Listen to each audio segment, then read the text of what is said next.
All right, ladies and gentlemen, Lions fans of beautiful planet Earth, welcome to Lions Gray Mains. We bid you adieu here in the Southern Command Center in Phenix City, Alabama. I'm here with my man, DBC, Brent Kreider. This is his house, so hey, listen, don't make any bodily noises that you can't vouch for. Ladies and gentlemen, we have the one and the only live and in the flesh, my man, marvelous Mike Terry is in the house, as well as, of course, from the great state of Ohio, DK Dan Keener, Dangerous Dan Keener. Folks, we're here. It is time for Lions draft. It's time for the NFL draft in Pittsburgh, Pennsylvania. We've got all the screens going right now. We're watching it in all its glory, and we're hoping you're watching with us. So, Lions fans, we're seeing all kinds of you that are here. Thank you for chiming in. We've got Kelly Torrance. How are you doing? Terry Anderson, what is up, my brother from another mother? This is another one of somebody from the Lions email list. Can we call him a Lions Gray Main? Is that possible? Terry is definitely Okay. All right. Awesome. Oh, Molly Kreider. We know Molly Kreider. Yes, Molly. It's time. It's time. Thank you for the hospitality. And Walker Hare 4208. Yes. Thank you all for joining us. We appreciate you joining us. Before we get too far into it, we have some housekeeping to do. And it looks like folks already know. Like, jump in the chat. Let us know where you're joining us from. Let us know who you think the Lions are going to pick at number 17. We're going to talk about this stuff ad nauseum. This, settle in. This is gonna be, you're not only going to hear me talk, you're going to hear these other guys, thank God, talk instead of me, and probably argue, and probably have a few things of dissenting opinions about this. The 2 fan is in the house. Howdy, team. We appreciate you joining us.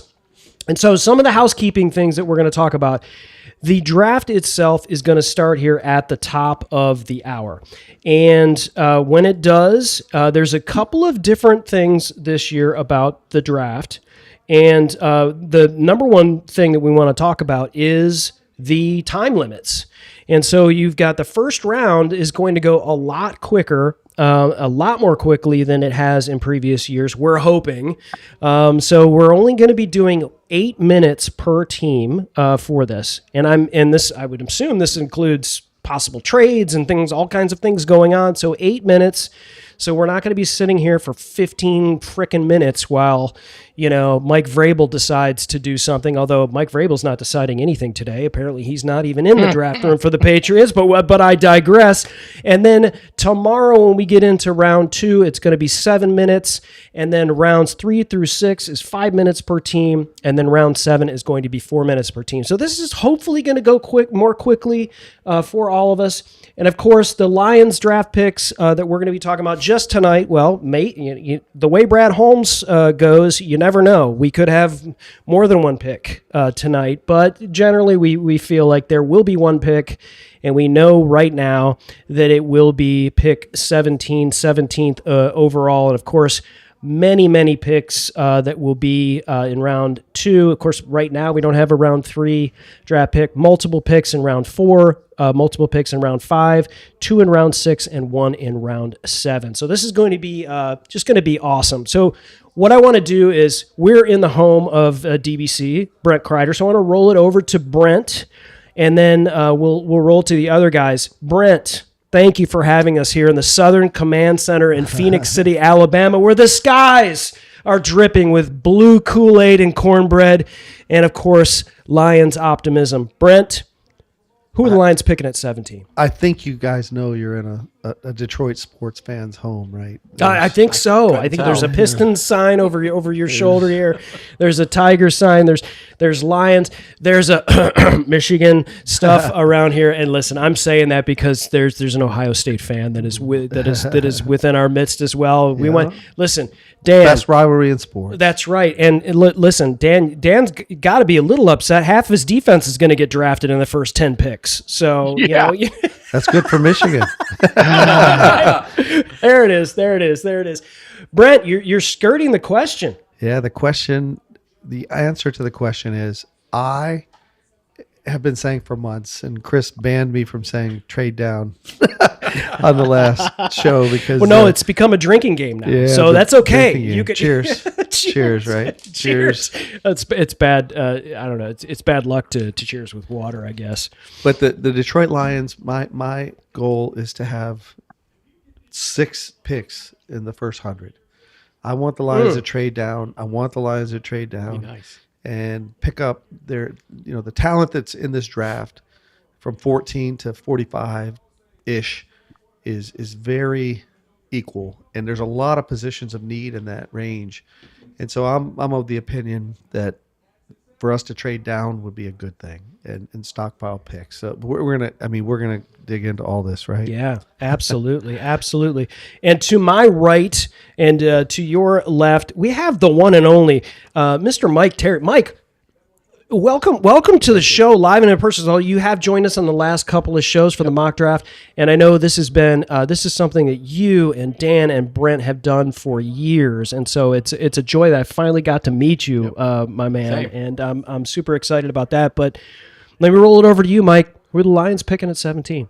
Well, first off, I want to thank Brent and his lovely wife, Crystal, for letting us into his house this weekend. They've been lovely hosts so far.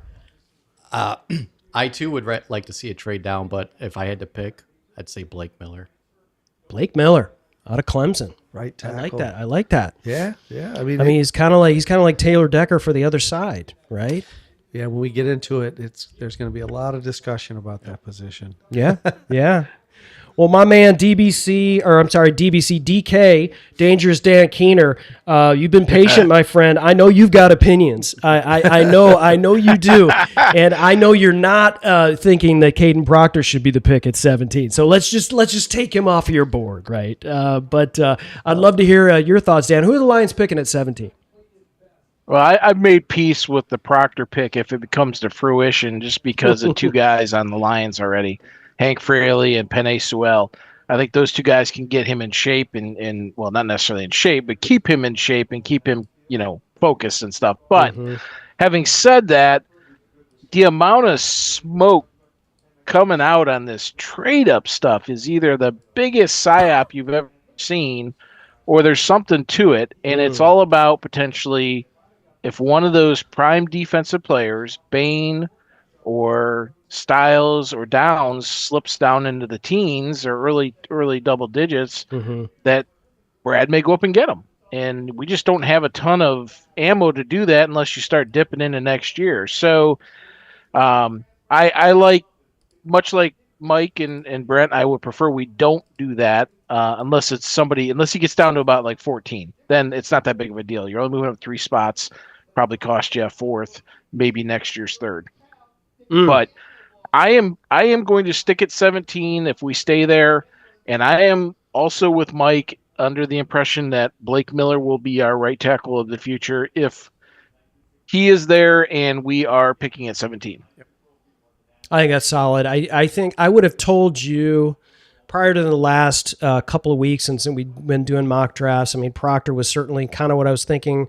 But I think a lot of stuff that's come out about Proctor, I was not a fan of what Nick Saban said the other day about Proctor. I mean, he wasn't super negative about it, but he was very much like, well, you got to make sure that the kid, comes in and he's in the right weight. And I was just sort of like, that's Nick Saban talking about this guy. And so that kind of gave me some pause. I think Monroe Freeling's a great player, but at 17 feels a little high. I don't know if he's going to come in as a starter.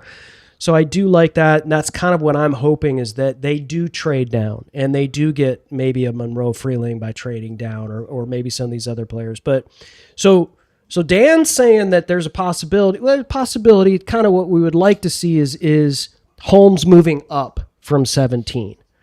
Guys, let's talk about that. I know, Brent, you're not a fan of trading up, right? I think you're in the camp of not trading up. But if they really do love a player, if they really do feel like, hey, we can get up into pick 10 and get a Caleb Downs, a guy who may wear a yellow jacket, one of the top players in the draft, if not the top player in the draft, Safety position is not a position that's going to be probably picked in the top 5.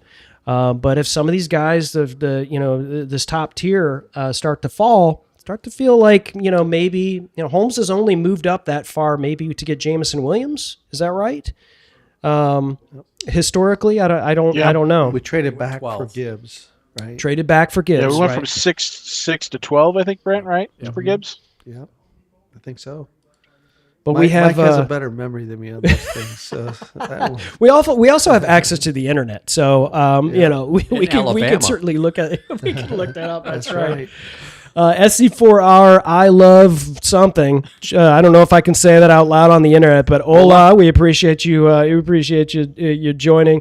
Texas Ranger 2315. Cheers to you as well, and Sarah. Sarah Hanaher, I hope I got that right. Thanks for joining us. And Kelly Torrance from Philly, Giants fan here, supporting my brother from another mother. Who's that? Kelly's a real good friend. Okay, good. Yeah. Brent always brings his fan club, we appreciate that. In fact, Kelly and I went to that Chiefs-Lions game. Oh, okay. Opening night game, Yeah. Nice.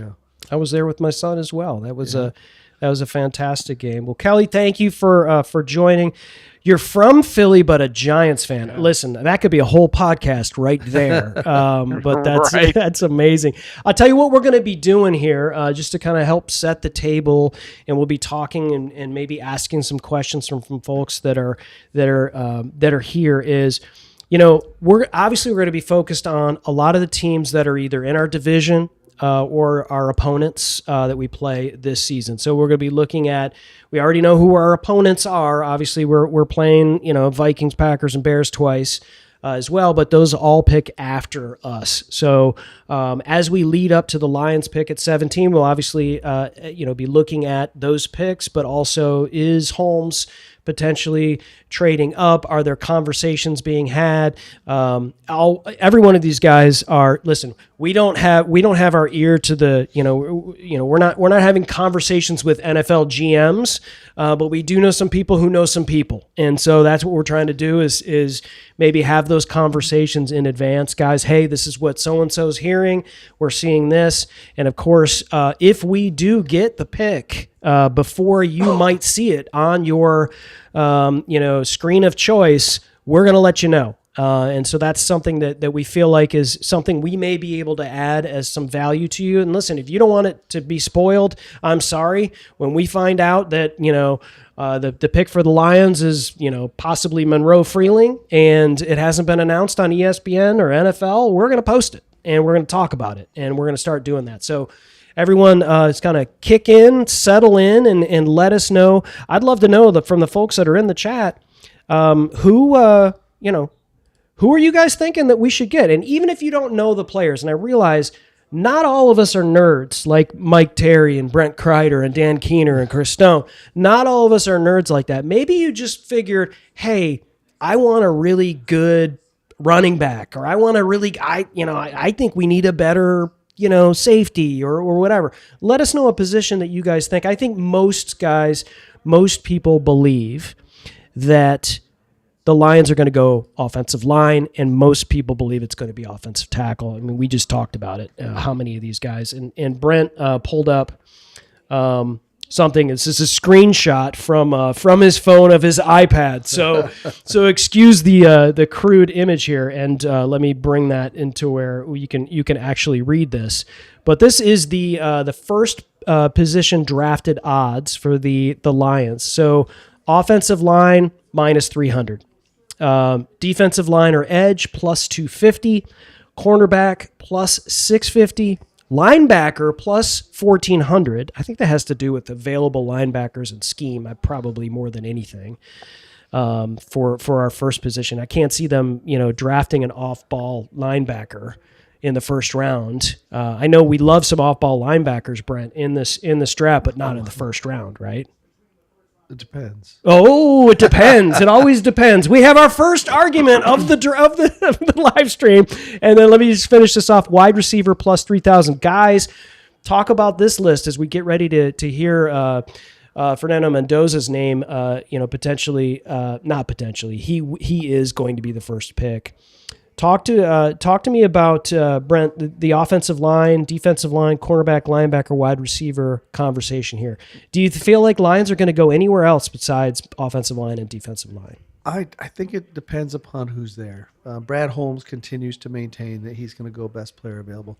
And look, the history suggests Lions were going to go defensive end the last 3 years. Every pundit had us picking a defensive end, and we haven't picked a defensive end until the fifth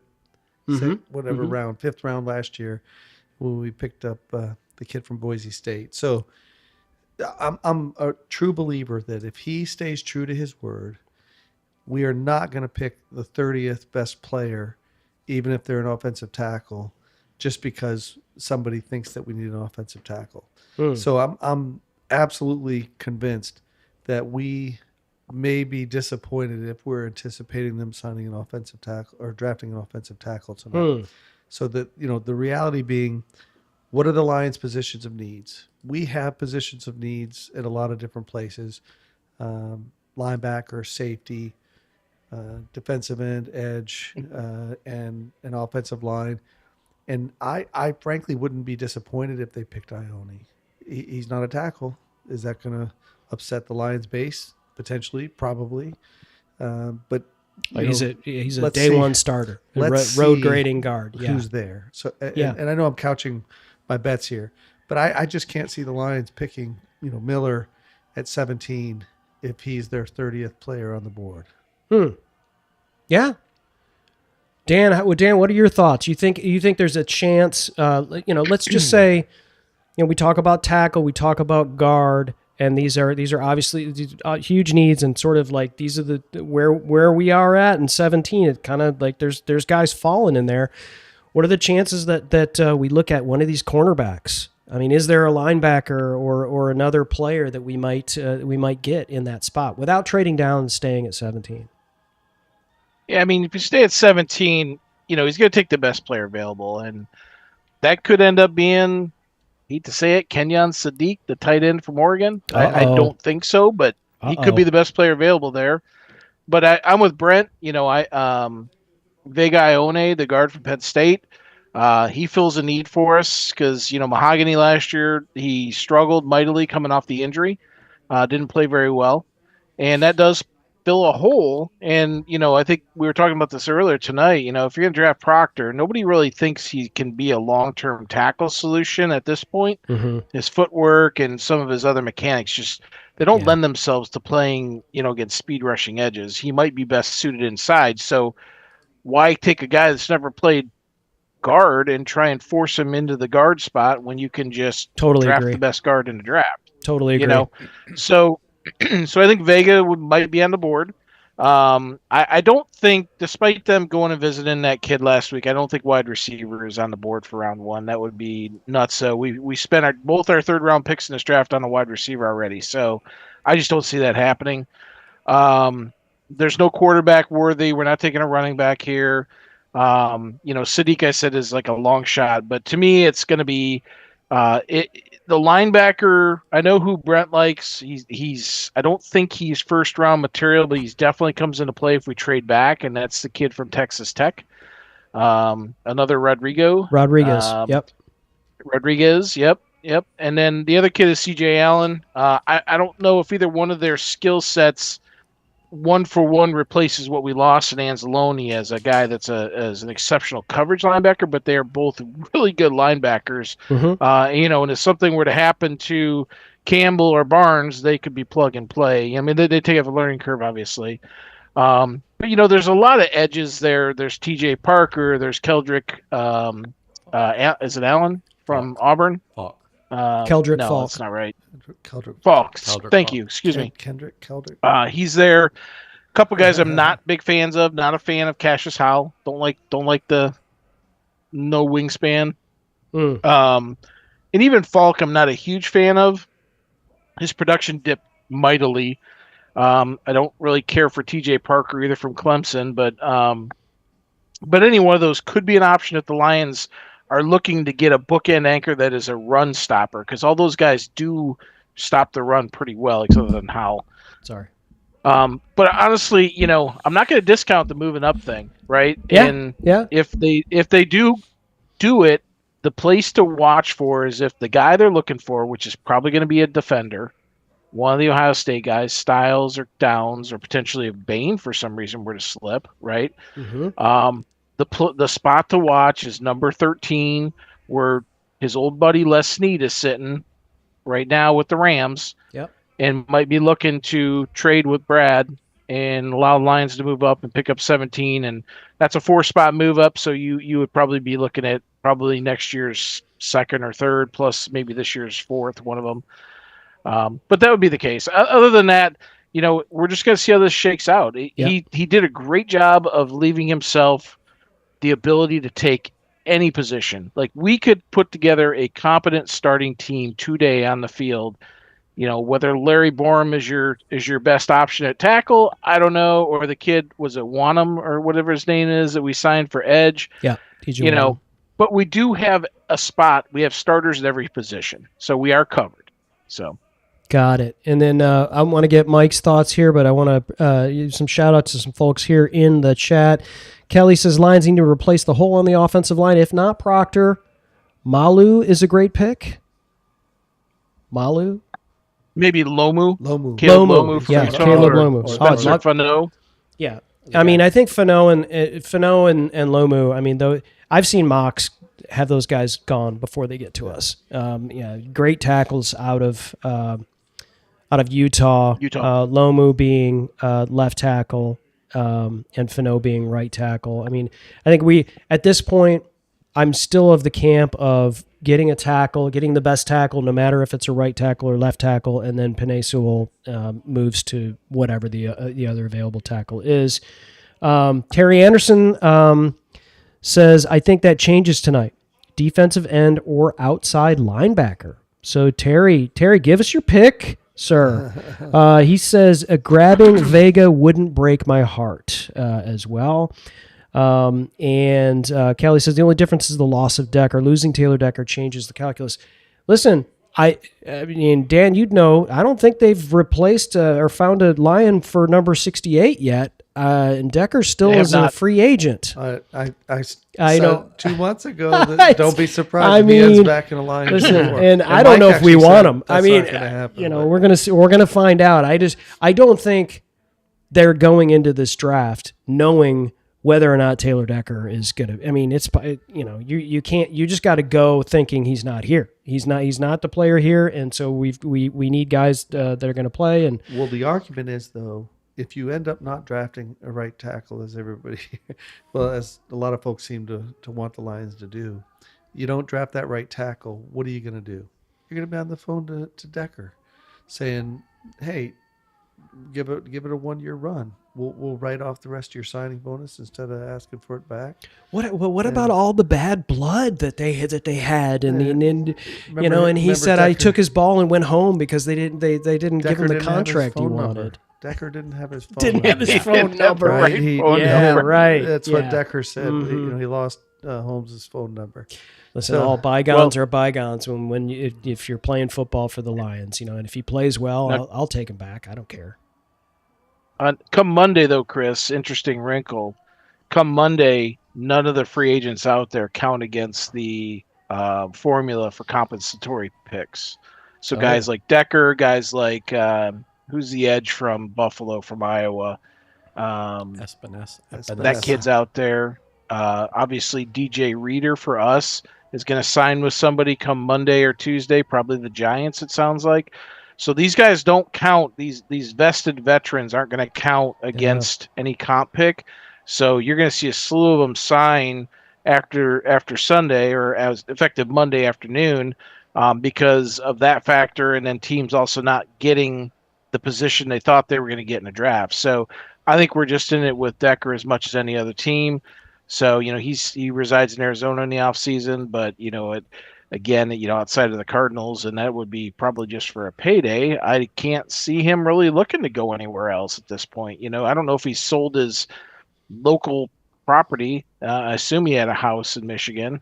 You'd think that the sleuths would have had that information by now, Yeah. But yeah, the jersey's a big thing, right? 68's not gone. So we'll see. Yeah, if you would have thought the Lions were ready to close that chapter, they would have signed that number to somebody else. Or maybe I kind of do find it hard to believe, Dan, that nobody wanted number 68 of all these new players that they brought in. I don't know. It was a great year. Yeah. It was a great year. Was it? That must have been the year you were born. Is it vintage? What? Oh yeah, that's right. Oh, geez. All right, Mike Terry, I wanted you to weigh in on this.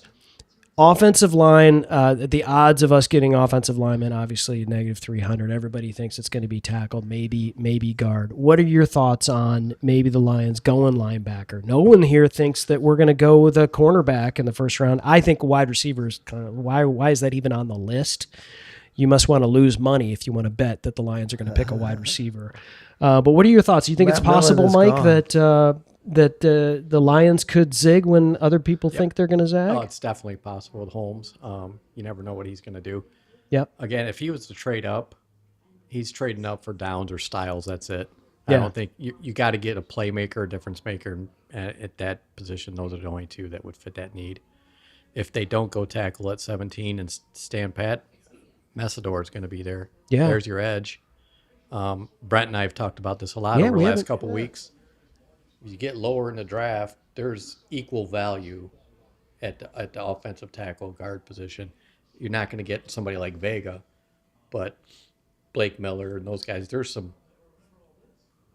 decent players down in the second, third, even fourth round in this draft. So if you wanted to go Messidor and hit tackle later, he could do something like that as well, or another another person that would be an edge. And then you could throw the real curveball and take the defensive tackle like Proctor or someone.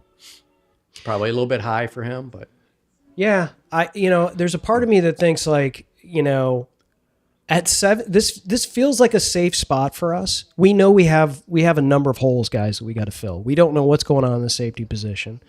We know that Brian Branch is not going to be there until late October, November, probably.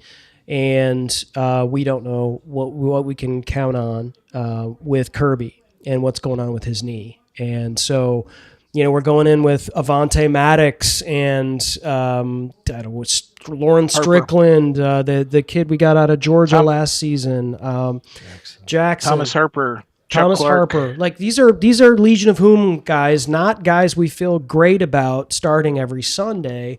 And so, I think safety is what. So, I think what in a best case scenario, we might be able to trade back, get multiple picks, and hey, we've got a day one starter in multiple positions where we have these of need. But guys, Holmes has got to have a dance partner. Right? Yes, it would be great for us to move up and trade with the Rams like Dan had talked about if we get a dance partner, if there's the right player, but at the risk of what? Losing other picks for positions of need. This is going to be the interesting thing is that Holmes does not sit. This is like he does not sit. He moves around. I saw a graphic. I should have saved it. I saw a graphic and it just kind of detailed like he just won't sit.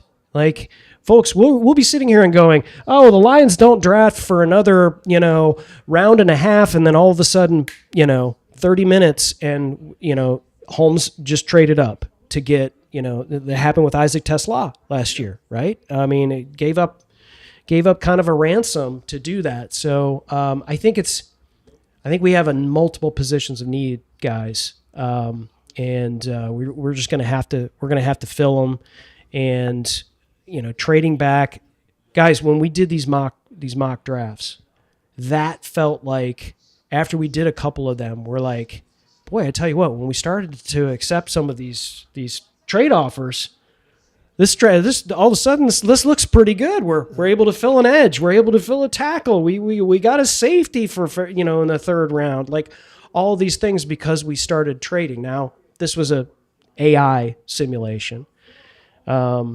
But I don't know. I think trading back. If you do a couple thousand of them, you get a good idea. Yeah, that's right. So we have a seasoned mock draft veteran in Brent Kreider. Brent, so what other things did you learn from doing so many draft? Obviously, the trading back is a big thing. Talk about how you feel after all the research that you've done, the amount of talent that we see in this draft in the later days? I mean, I know we're talking about the first round here, and we're talking about, a lot of people are saying that there just really isn't as much talent in this draft as there has been in years past. Like those blue chip guys, there's only like 5 or 6 of them or whatever. Sorry. Oh, no problem. There's a lot of that's going on, but where do you feel like the meat of the talent is to fill these positions of need that we have? I hinted at the Lions could really benefit from trading back and being able to address multiple positions of need in the second and third round. Yeah.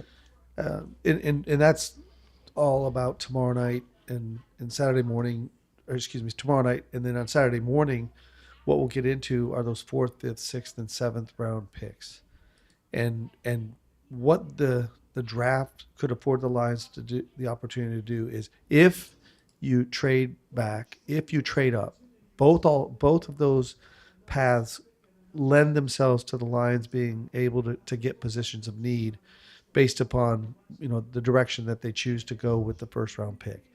Because as you guys know, I put a Brent's wish list together, and we'll get into that day 2 and day 3 in depth. But the bottom line is that there are players. They're not those second and third round rated players, but there are players that could come in and provide depth and competition. And we know this every year. Somebody on the offensive line from the 4th round, a couple guys from the 4th round, a couple guys from the 5th round, 6th round, end up starting in the NFL and being good players. And so the better research that the better. Interrupt you for 1 second. Yeah. They're booing the commish. The draft is starting. So I just wanted to let you know that, because I know you guys were talking. I didn't know if you caught that the hit 8 and it was started. So I apologize for interrupting your thought there, but I want to let you know that. It's all good. We're looking at the official on the clock pick for the Raiders, which we all feel like is going to be Mendoza. Happens in just over 3 minutes. And so, hopefully you're joining us for the Lions portion of the conversation. And certainly when we start doing that, the one other benefit that you'll get as I pull, there's tons of folks in the chat that we want to make mention of. A lot of gray manes here in the chat that we want to shout out. What you will not get on this live stream, ladies and gentlemen, when the Lions pick is coming in, we will not go to commercial. I promise you. You have now. We're on the internet. We're on this cobbled internet from Phenix City, Alabama. So anything could happen. But no, in today's day and age, in right? today's day and age. But T-Mobile. You will not get an Ozempic commercial. I promise you, you will not get a commercial when it's time for the Lions pick. And speaking of the Lions pick, we want to say hi to Mario. Great job, guy. Mario, it's great to see you, our friend. Absolutely. Great job, guys. He thinks best player available, whatever that means, is going to be the pick versus needs. That's the Lions' way lately. So, Mario, we appreciate you joining in. BPA, yes. Let's go best player available. I love that. And then we've got Josh Handum. Thank you for joining joining us. That's Josh and M. Josh and M. Josh Thiel. Oh, Josh Thiel. Okay. Josh Thiel. Yeah. Okay. Thank you, Josh Thiel. Great to see you, my friend. Yes, Jim Mario. Fuse. I look like the worst NFL GM there ever was, with like Chick-fil-A and wrinkled banner behind me. But we appreciate you joining us, my friend. And Terry says, that's my pick there, even though he is 25. So I think that's Messidor. Yeah. Yeah. So, yeah, that's the other thing is age of these guys. Yeah. I mean, it's crazy. So Ben Roethlisberger is taking the stage. Rapist. And he was almost our neighbor. Gesundheit, I meant to say. And they're swinging terrible towels. All the Yinzers are swinging their terrible towels in Pittsburgh. Good job, Pittsburgh. Need Stone Cold to come out with a couple of icy lights and slap them together out there on the stage. I'm sorry to Ben Roethlisberger's family. Not sorry. Yeah, he's from Ohio, so you can bag on him. That's right. Chris Stone, I am now watching you landscape. Okay, yeah, Jim. So we are broadcasting vertical as well on YouTube for those of you who are on your mobile phones. And at some point, when I can get that figured out for Instagram, we'll be up on Instagram. Yeah, I'm not so sure why. I think we're got gonna the remote there. Yeah. All right, Brent. Mike, Terry. Yes. What are your thoughts here? How you feeling? How you feeling? Are you getting nervous? Are you feeling like? Here's what I feel. I feel like everybody thinks they know how this is going to go, but they really don't. Like the draft starts, like everybody thinks like Jeremiah Love might go to the Cardinals at 3. Yeah. And if he does, isn't that going to like, okay, Sonny, like all of a sudden we just need dumb teams to make dumb moves. Yeah. And, that's going to help us. And all of a sudden it's like, we can trade up and get Sonny Styles. We can trade up and, it's possible. That sounds right? just like people saying the Lions were dumb for picking Jahmyr Gibbs, right? Yeah. Yeah, but they don't. We had infrastructure around him, though, right? I mean, that's the difference. The Cardinals have pretty much nothing. But, they've got a wide receiver who they don't. Couple wide receivers, but they have no quarterback. Their line's beat up. Now, last year they had a lot of injuries on offense, probably comparable to our defense injuries, right?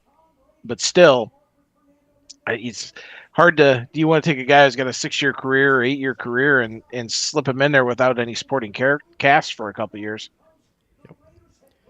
And Chris, you said it earlier.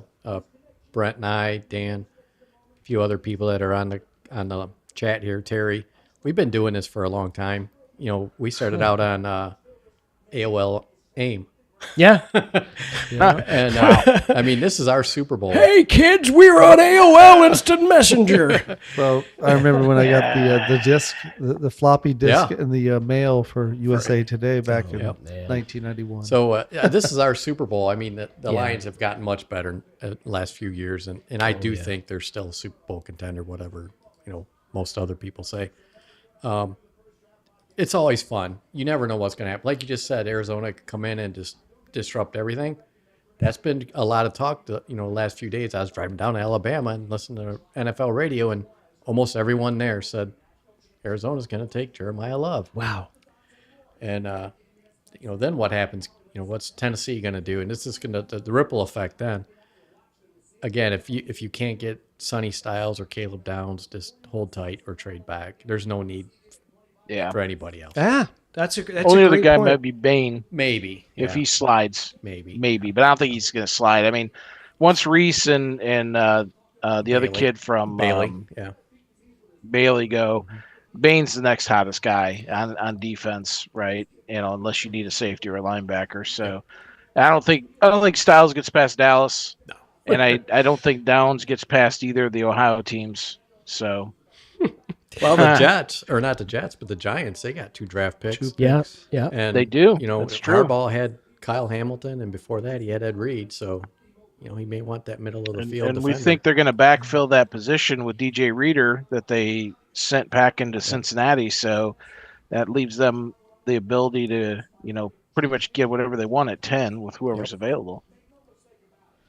So Dan, you mentioned Bain as a possibility. I mean, obviously that it doesn't feel likely, but yeah, a lot of these things are coming out now prior to the draft that a lot of these GMs have known for a while. Bain's gotten a little hot water, and so some of these players that could drop. Because of that kind of stuff. We've covered this, for those of you who are just now joining us, or, haven't joined the last maybe 3-4 weeks, we've talked about a lot of these players that potentially could drop because they're running into some trouble, whether that's, and Bain had a situation where he got in a car accident and somebody lost their life. Right. And so that's unfortunate, and I don't know that all of the details of that kind of stuff, but this stuff comes out around the draft, and then somebody's on the fence between Ruben Bain and another player at another position of need, and all of a sudden he drops a little, and the next team doesn't need that position, so he's dropping. Do we see any other players between now, between let's just say 2-17 that could potentially go lower? Is it Caleb Downs because of the position, because of the safety position? Jeremiah Love gets drafted at 3. All of a sudden, he becomes what, the seventh highest salary for a running back. I mean, some teams look at that and they're making choices for their budgets, because they're like, we're not going to be able to spend that kind of money on this guy. So Dan, if Downs were to drop, past 10, let's say, then you have to start being concerned that knee injury, that thing that came up, is legit, right? Yeah. Gerard McCoy is going to have that. He's going to experience that drop. If that bone plugs issue, he could fall out of the first round because the way they're saying a second surgery, he will miss the entirety of this year. So no one's going to use a first rounder on a kid that's not going to be there, knowing he's not going to be there, right? Unless you've got everything you need and you're building for the future. Bain, it may be more the production and the tape are what they are. The problem we have as Lions fans is we also have a no turds policy. So at what point does the turd get exceeded by the potential and the type of turd? Is this issue here? Sorry to interrupt, Dan. Talking about turds. And Roger Goodell's making the announcement here, ladies and gentlemen. We know the Raiders pick is likely going to be Mendoza, and we'll find out right here. Fernando Mendoza is the pick. Shocker. Our first shocker of the draft, ladies and gentlemen. Fernando Mendoza, all smiles at his home. Where is he at? I'm not even sure where he's at. He's from Miami. Oh, he's in South Florida. Okay, excellent. South Florida. Very happy. He's going to garbage franchise under the tutelage of Tom Brady. So there you go. No, I'm kidding. I actually think they've done quite a bit to be a little bit better. They've done. Sure. They got themselves a center, right? It's interesting, though. One of the posts a few minutes ago was that once Mendoza goes, expect the Jets to, even though they know who they're taking, to kind of let it ride as long as they can, just to see if somebody comes approaching them with just an offer you can't refuse. Let it go 8 minutes, man. Go the full 8 minutes. I love it. So we've got some picks in. Let's hear what everybody's thinking here in the chat. There's a lot of folks chiming in. Amy, thank you for joining us tonight. Amy Fulis, 6620. Thank you for joining us. Soder is in the house. I remember when Major Kreider called the Sergeant Soder into his office to watch Lions games while we were stationed together in Japan. Awesome. That's an order. That's an order, Brian. Brian's a good. Brian's living in Germany now. Oh, nice. Living, vicariously through him. Awesome, Brian. Thank you for joining us. That is definitely a familiar name from the email list back in the AOL days when we were on 56K dial-up. So appreciate you joining us. Josh. I mean, obviously that was the pick, but that would have been crazy had they not picked Mendoza. I mean, everything that went into that was just incredible. So you mentioned earlier who falls. We kind of skipped. Please, because the pick was coming in, and thanks for highlighting that, everybody that did. But the guy that I think could really intrigue the Lions if he were to fall is the good Ola Ione. Mm-hmm. Yeah, if he were to fall, offensive guard. We were joking around earlier about how much we miss Jeff Hardings, and there is the possibility if the Ravens don't pick him, then there is the possibility that he could be a guy who's there for the Lions. And as I was reading a little bit about him, there are some that project because of his abilities. He's very nimble, and that folks believe he could play right tackle. Mm-hmm. There are some that say some of the things that I've read that say he could play left tackle. Ione. Interesting. I'm reading the Beast from the Athletic. For those of you that don't subscribe to Dane Brugler of the Athletic. It says, lean for a 320-pounder with hulking arms, thighs, trunk, and a proportion build. He's very flexible, efficient footwork, especially on pulls, sweeps, and zone runs. He's a mauler in the run game. Puts defenders on skates, eventually back on their backs. Yep. But these are the kind of guys, and he is a gritty guy, a grinder. And so don't be shocked if the Lions were to elect BPA over some of the offensive tackles that have been conjured or discussed on the various Jets social pick media is in.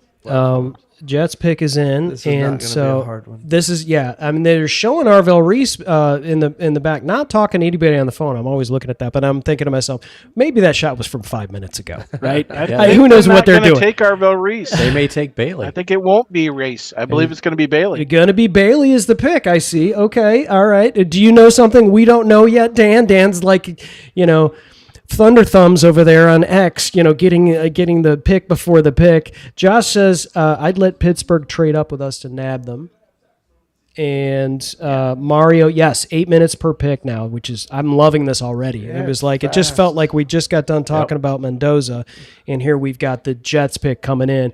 And yeah, Jim, we're going to talk about Simpson. That's going to be a point of conversation, whether or not we think he's going to go. We do think he's going to go next as the next quarterback, but whether or not he's going to go late first round, again, dumb teams do dumb things. I don't think Ty Simpson, in my opinion, is a first-round quality quarterback.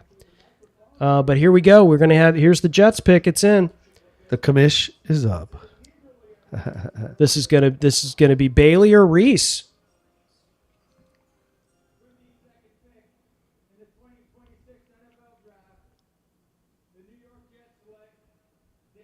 Yeah. It's Bailey. Wow.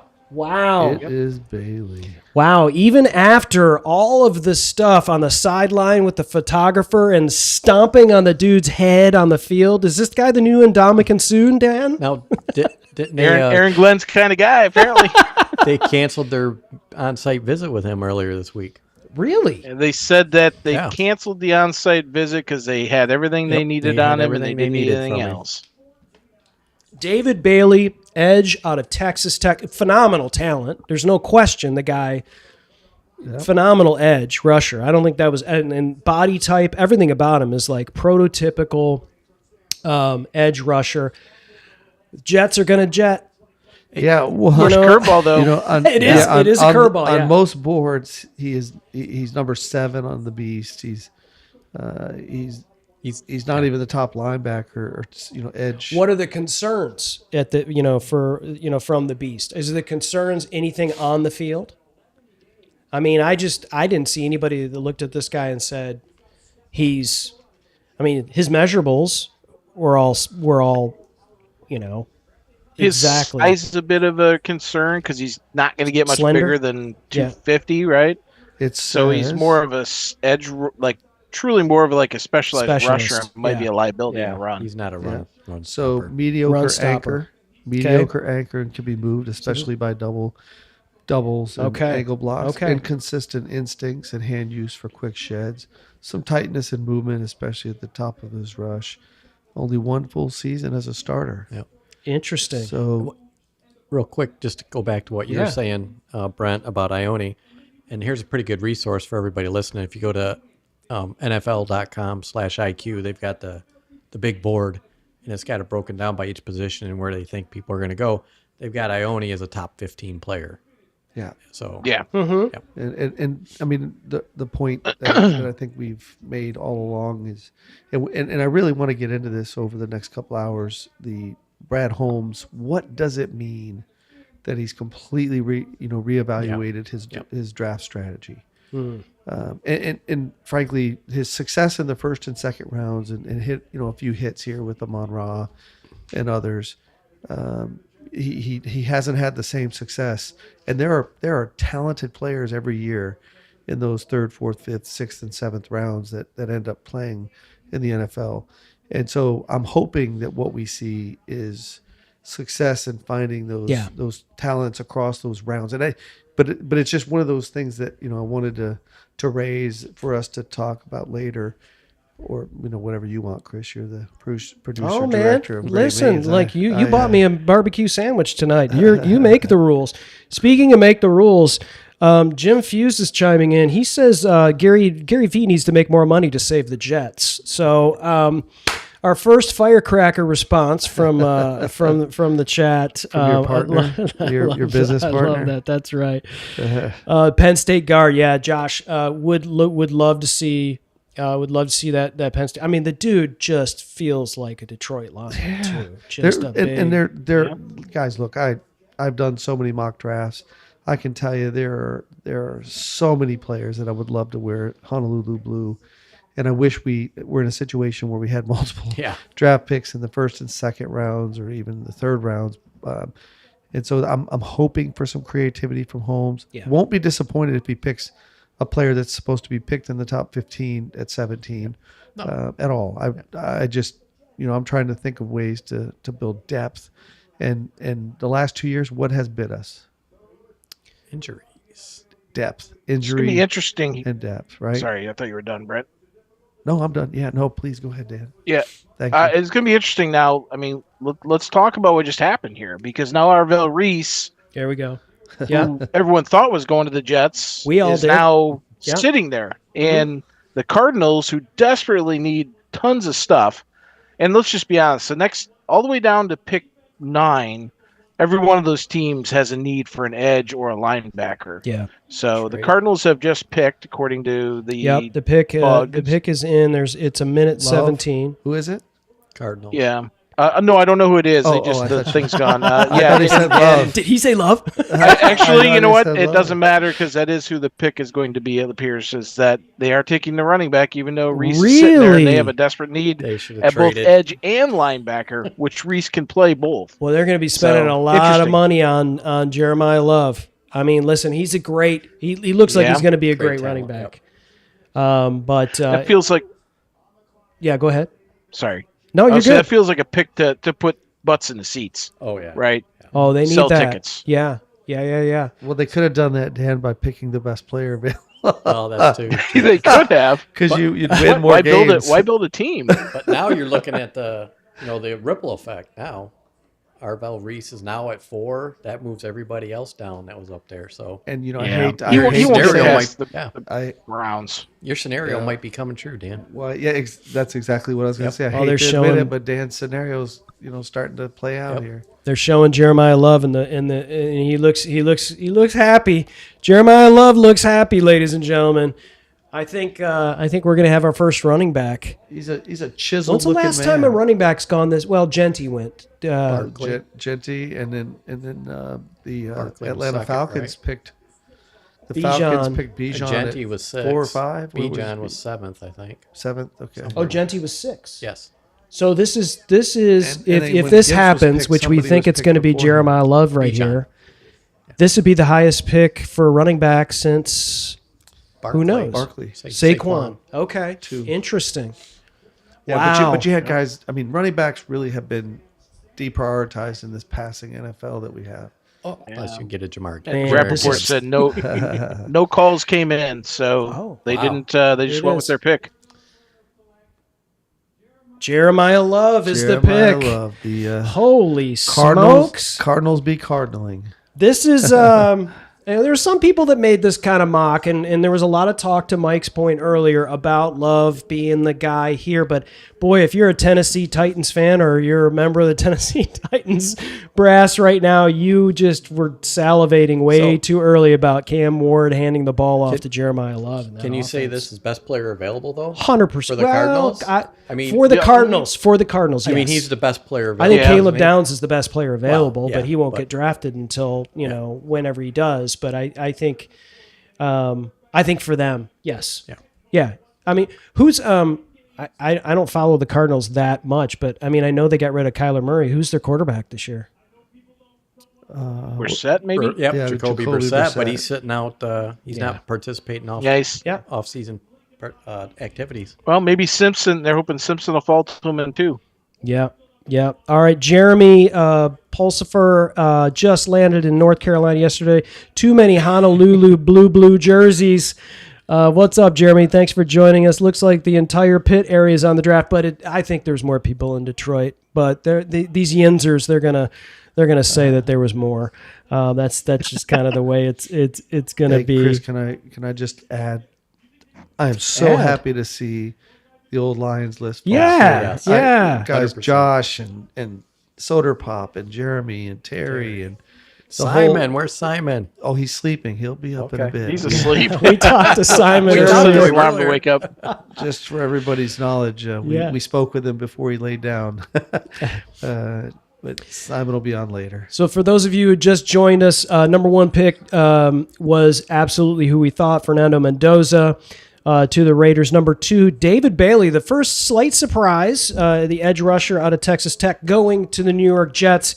And then Jeremiah Love, running back out of Notre Dame, outstanding running back and the best running back in the draft by a mile, going to the Arizona Cardinals at pick number 3. And the Tennessee Titans are 3.5 minutes away from making a pick. Dan, who are the Titans going to pick? They wanted Jeremiah Love. I don't know, but I just read something that just dawned on me. That's a bad pick for us because his contract's going to count against the money that we would need to get Mr. Gibbs re-signed. He's guaranteed $52.5 million as a third overall pick. I thought it was lower than that. So, wow. That's a lot of money for a guy who hasn't played. I mean, wow. I mean. Now, who should, So, well, so the Titans are interesting. They got a bunch of needs. They need O-line, edge, wide receiver, running back, linebacker. They're not taking a running back because there's nobody left, right? Right. Wide receiver, maybe. But, they could be looking at Reese, and again, he can play edge, he can play linebacker. He might be a dual purpose for them to bring him in. If he doesn't go there, I'm not sure where he goes. It might be the Giants, might be the Browns. But the Titans pick is in. I don't know who it is yet, but it is. It has been submitted. So, yeah, well, they're going to let Laura Rutledge grace our screen and interview Jeremiah Love. So I'm going to watch that. No, here we go. The Titans pick is in, and Soda Pop. He said it's surprised Arizona didn't. I think they didn't. I think somebody mentioned it. I forget who. There was no calls. That's a surprise that no one's talking Arizona at all at 3. I don't know. Oh, here it is. Pick is in. It's a wide receiver. We'll put it that way. Picking. If it's a receiver, then Dan's. It's got to be Carnell. Got to be Tate, right? It is Carnell Tate. Carnell Tate going to the Tennessee Titans. See, we get the picks in early, ladies and gentlemen. You know what? So you now have Reese, Downs, and Styles that have now we're at pick 5, right? Yeah, those guys have not gone still yet. On the board. Now I fully expect 2 of them to go, maybe even all 3 to go in the next 3 picks. Man, right? but you just don't know. If you're the Giants right now, boy, you've just got to look at how many players you have to choose from that you thought would be gone already. Yeah, and they got another pick 5 after that at 10. So. You think Holmes is cooking? You think he's thinking about getting Giants, up there into the top 10 and getting Oh, I don't think top 10. Brent, pretty rich. Brent shot me a look. I'm not so sure I'm going to be invited to his house again. You're going to start me twitching again. So Carnell Tate goes. Agree, Josh. And then game on. This is much better. Josh has got a great pick, man. A great comment here. This feels a lot better. Like there's not as much hoopla. We're not seeing so much of the, whatever, and they got to be quicker with the interviews. Everyone's making their picks quicker. Maybe we'll see less trades because of it. What do you guys think? It feels like a good compromise, right? Because the NFL was getting PO'd at Brad because he just didn't wait. Yeah. He ran it right up there for the last several years, and they were kind of getting mad at him because he wasn't taking his time. I mean, that's less commercials, right? Less eyeballs on the TV. So feels like the same minute deal is more of a compromise to, gets the teams to go quicker, but also, doesn't alienate anybody that doesn't want to sit there and wait and twiddle their thumbs. All right, here we go. This is the Carnell Tate pick.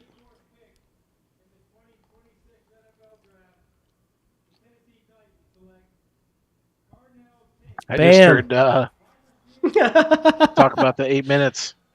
Yeah. Carnell Tate. Yeah, best wide receiver in the draft. I thought he was going to go next to the Giants. I think everything else that's happened, before now. I mean, this is my problem here is who's throwing in the ball. I mean, Ward is Cam Ward. Yeah, Makes it better. Get off there. We saw there's a lot of Ohio State people backstage. There's a lot of Ohio State players, so that's what happens. Matt Patricia. For sure. So Texas Ranger, thank you for joining us. Texas Ranger says, didn't even realize y'all are in the same room. Yes. Reach out your hands to me, guys. In Alabama, too, I might add. So take that with what you want. You just, we're the room that we're in, you're not going to be able to see us all on the same, so we went multicam. Dan is in the great state of Ohio, but we are all here in the Southern Command Center in Phenix City, Alabama, where the skies are dripping with blue Kool-Aid and dropping cornbread on our heads with Lions optimism, because pick number 17 is shortly around the corner. It's going to be here before you know it, guys. This draft is going fast. Or maybe we're just having fun. Or maybe it's the barbecue. I don't know. Well, check this out, Chris. Yeah, man. Sorry, go ahead, Brent. No, go. Oh, I popped something in the chat. So you wanted stuff in the chat. So check that out and imagine if that takes place.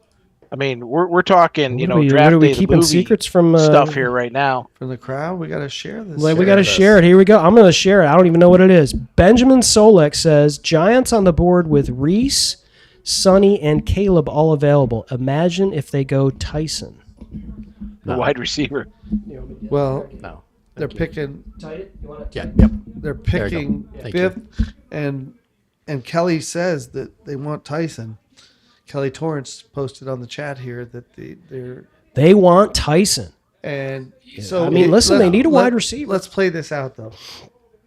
The Giants, Kelly, what other positions are the Giants interested in? That's the key. D-line, O-line, cornerback, linebacker, you just and wide receiver. O-line. And the pick is in, so they did not trade out. They've got fifth and Giants 10th. pick is in. Oh. Okay, the slide is over. I'll just leave it at that. Sean's here. Come on, you can't. What are you doing, Dan? Reese. Just say it. He's like, but I know, but I'm not going to tell anybody. But it's Arvell Reese. The Giants get. It's Arvell Reese. It is Arvell. Yes. Okay. Yeah. So then they turn around and they get Tyson, with their 10th pick. Tyson with the 10th. Or no one offensive. Or they get Lemon. Is it Malik Lemon from USC? Yeah, Makai Lemon. Yeah. Mm-hmm. Makai, I'm sorry. Yes, thank you. I still think John Harbaugh wants that center of the field defender, and Caleb Downs is going to be there too. This is crazy. You hit that. Well, no, remember earlier what he said. O-line, Kelly says. O-line. The Browns are up though. And they're going back Ed to Reed, 4-3. Hamilton. Yeah. I mean, Harbaugh has always had a top tier safety. And look, I go back to Joe Gibbs's comments many years ago. He designed his whole game plan around the safeties. I'm sorry, I'm not laughing. Yeah. I'm laughing Chiefs at some of traded these up, comments. guys. Chiefs have traded up to pick number 6 gotta be with the kidding Browns. Chiefs are going to 6. Sonny Styles. That's my guess. And they came up from 9. They need cornerback, wide receiver, edge, D-line, and O-line. And there has not been an O-lineman taken yet. So they got to replace Mr. Penalty at right tackle. Yeah. So. Yeah, that guy. Well, that never got called when the Lions played him. And he was offsides every play. No. But anyway. I don't think the pick is in yet, but the trade is definitely taking place. Well, who's what's up, Kamikaze? Who's Kamikaze 1976? Sean. What's up, Sean? Sean's dropping the bomb in the chat here, and says, "Hey guys." So, yep. Hey, he's recovering right now. So shout out to our buddy Sean. go Sean. Get well. Covering in a facility right now, a hospital. He had some minor work done. So, buddy, good to see you joining us. Sean. Yeah. Wow, so this is crazy. So we've gone to a commercial. Everybody, like, the pick's in for the Giants. We know who the pick's already is, and they're already going to commercial. We don't go to commercials here, but if you're a Giants fan, go watch a commercial. But so we know Reese is going to the Giants. The Chiefs have moved up and taken the Browns pick, right? So they're picking 6. Yep. Well, and we Trade believe. terms in the window. So who do we think the Chiefs are picking? Give me your. Mayoga. Look what they gave up. No, I don't think they're going guard. No, I think they're. Did you say Mayoga or Ioga? Mayoga. Ione. Chiefs You get said pick Mayoga, yeah, 6. Miami, the Browns get the Chiefs 9. Also pick 74 and 141. See, that's what I'm talking. It could be. That's Sonny what you Styles want. I mean, that's not. too. That's not that. I mean, if you're the Chiefs. I don't know. Chiefs don't really have a linebacker need. Yeah, but they're. Although they did lose Leo Chanel in free agency, and he was kind of their top backup. So the Browns are only going back. but cornerback and wide receiver, so it could be Tyson, could be Lemon, could be Bain. They need edge. And the Saints and Commanders are both in front of them, and they both need edges and wide receivers and D linemen, safeties. Yeah, I think Downs ends up with Commanders now if the Chiefs don't take him. Yep, I was going to say Downs or Bain. Yeah, Kelly, this is kind of what we're thinking here. They take Styles. We know the Styles is the pick here for the Giants, and Kelly's saying Tyson at 10. Yeah. If he's there, right? But I don't know. I mean, you got the Saints need a wide receiver. You mean Saints are sitting there at 8. Saints need a lot of things. Yes, Saints are going to Saint. Our good friend Beasy, the 2 fan who's Beasy, normally more chatty here. Where you Chris, at? correction, the Giants took Arvell Reese, not Styles, at 5. Oh, thank you. Yep. Yeah, we still Arvell, what did I said Styles? Oh, Okay. Wow.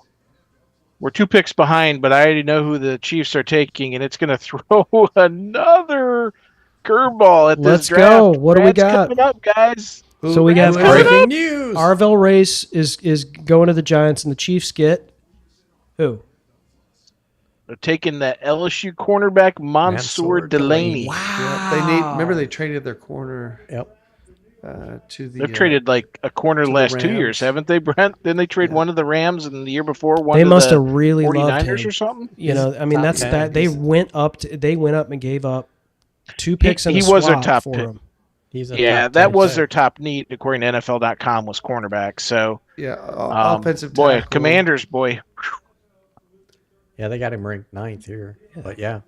Yeah, Look, I heard the Cowboys were really, really high on him. That's Who they high on, Brent? something Cowboys? they were high on Delaney.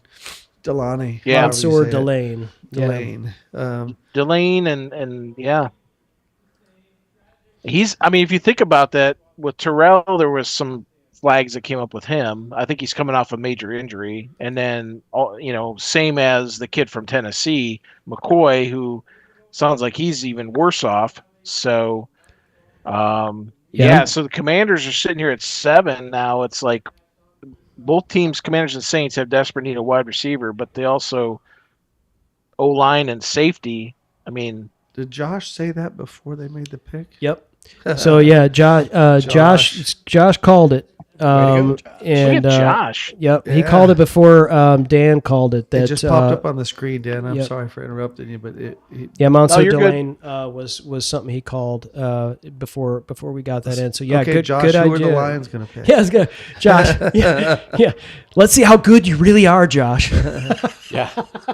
Give him a Arvell get him Reese. some swag, right? I tell you what, if you're the Giants right now, that you just got a absolute I thought this guy was going 2, and you just got him at pick 5 by just sitting there, and then you've got 5. Don't blink, you've got another great pick coming up here in 5 picks. So right now, I mean, you're going to see when they do the grades, which they do like right after the draft, which I always think is so stupid. It's like, let's give this 2 years before we give people grades. But everybody does it, and everybody looks to see how their team does. The Giants, I mean, unless they completely screw up the 10th pick, which is going to be really hard for them to do, everybody's going to talk about how the Giants have the best draft. Because you got pick 5 and you got pick 10, and this guy falls to you. One of the best, most talented players in the draft just falls to you at 5. I know. that we were chatting about the possibility of them drafting Tyson, but could you imagine getting a stud tackle and a stud outside linebacker like this? They're going to get two studs at no matter what the position, Grant. I mean, they got 2 picks in the top 10. That's great. Yeah. Well, just the way it played out. They gave up Dexter Lawrence. Let's not forget why they have a pick 10. They gave up Dexter. They traded Dexter Lawrence. Right? This is the Bengals pick. Tackle. Yeah. I mean, this is, Dexter Lawrence is no slouch. One of my favorite guys in the draft that I should have posted to, Brent's faves is a defensive tackle from Texas Tech that just a manster. Like Randy White was. Yeah. Manster. Yeah, move over Mel Kiper, Josh says. There you go. Josh, you got to get yourself a wig with the helmet hair. Yeah. He's a great player, Brent. He's a great player. He's got a great motor. Yeah, Arvell Reese at this point in the draft, 5 is it's incredible. And guys, let's not forget, I think the most talented player, pound for pound in the draft, hasn't gone yet because of the position he plays.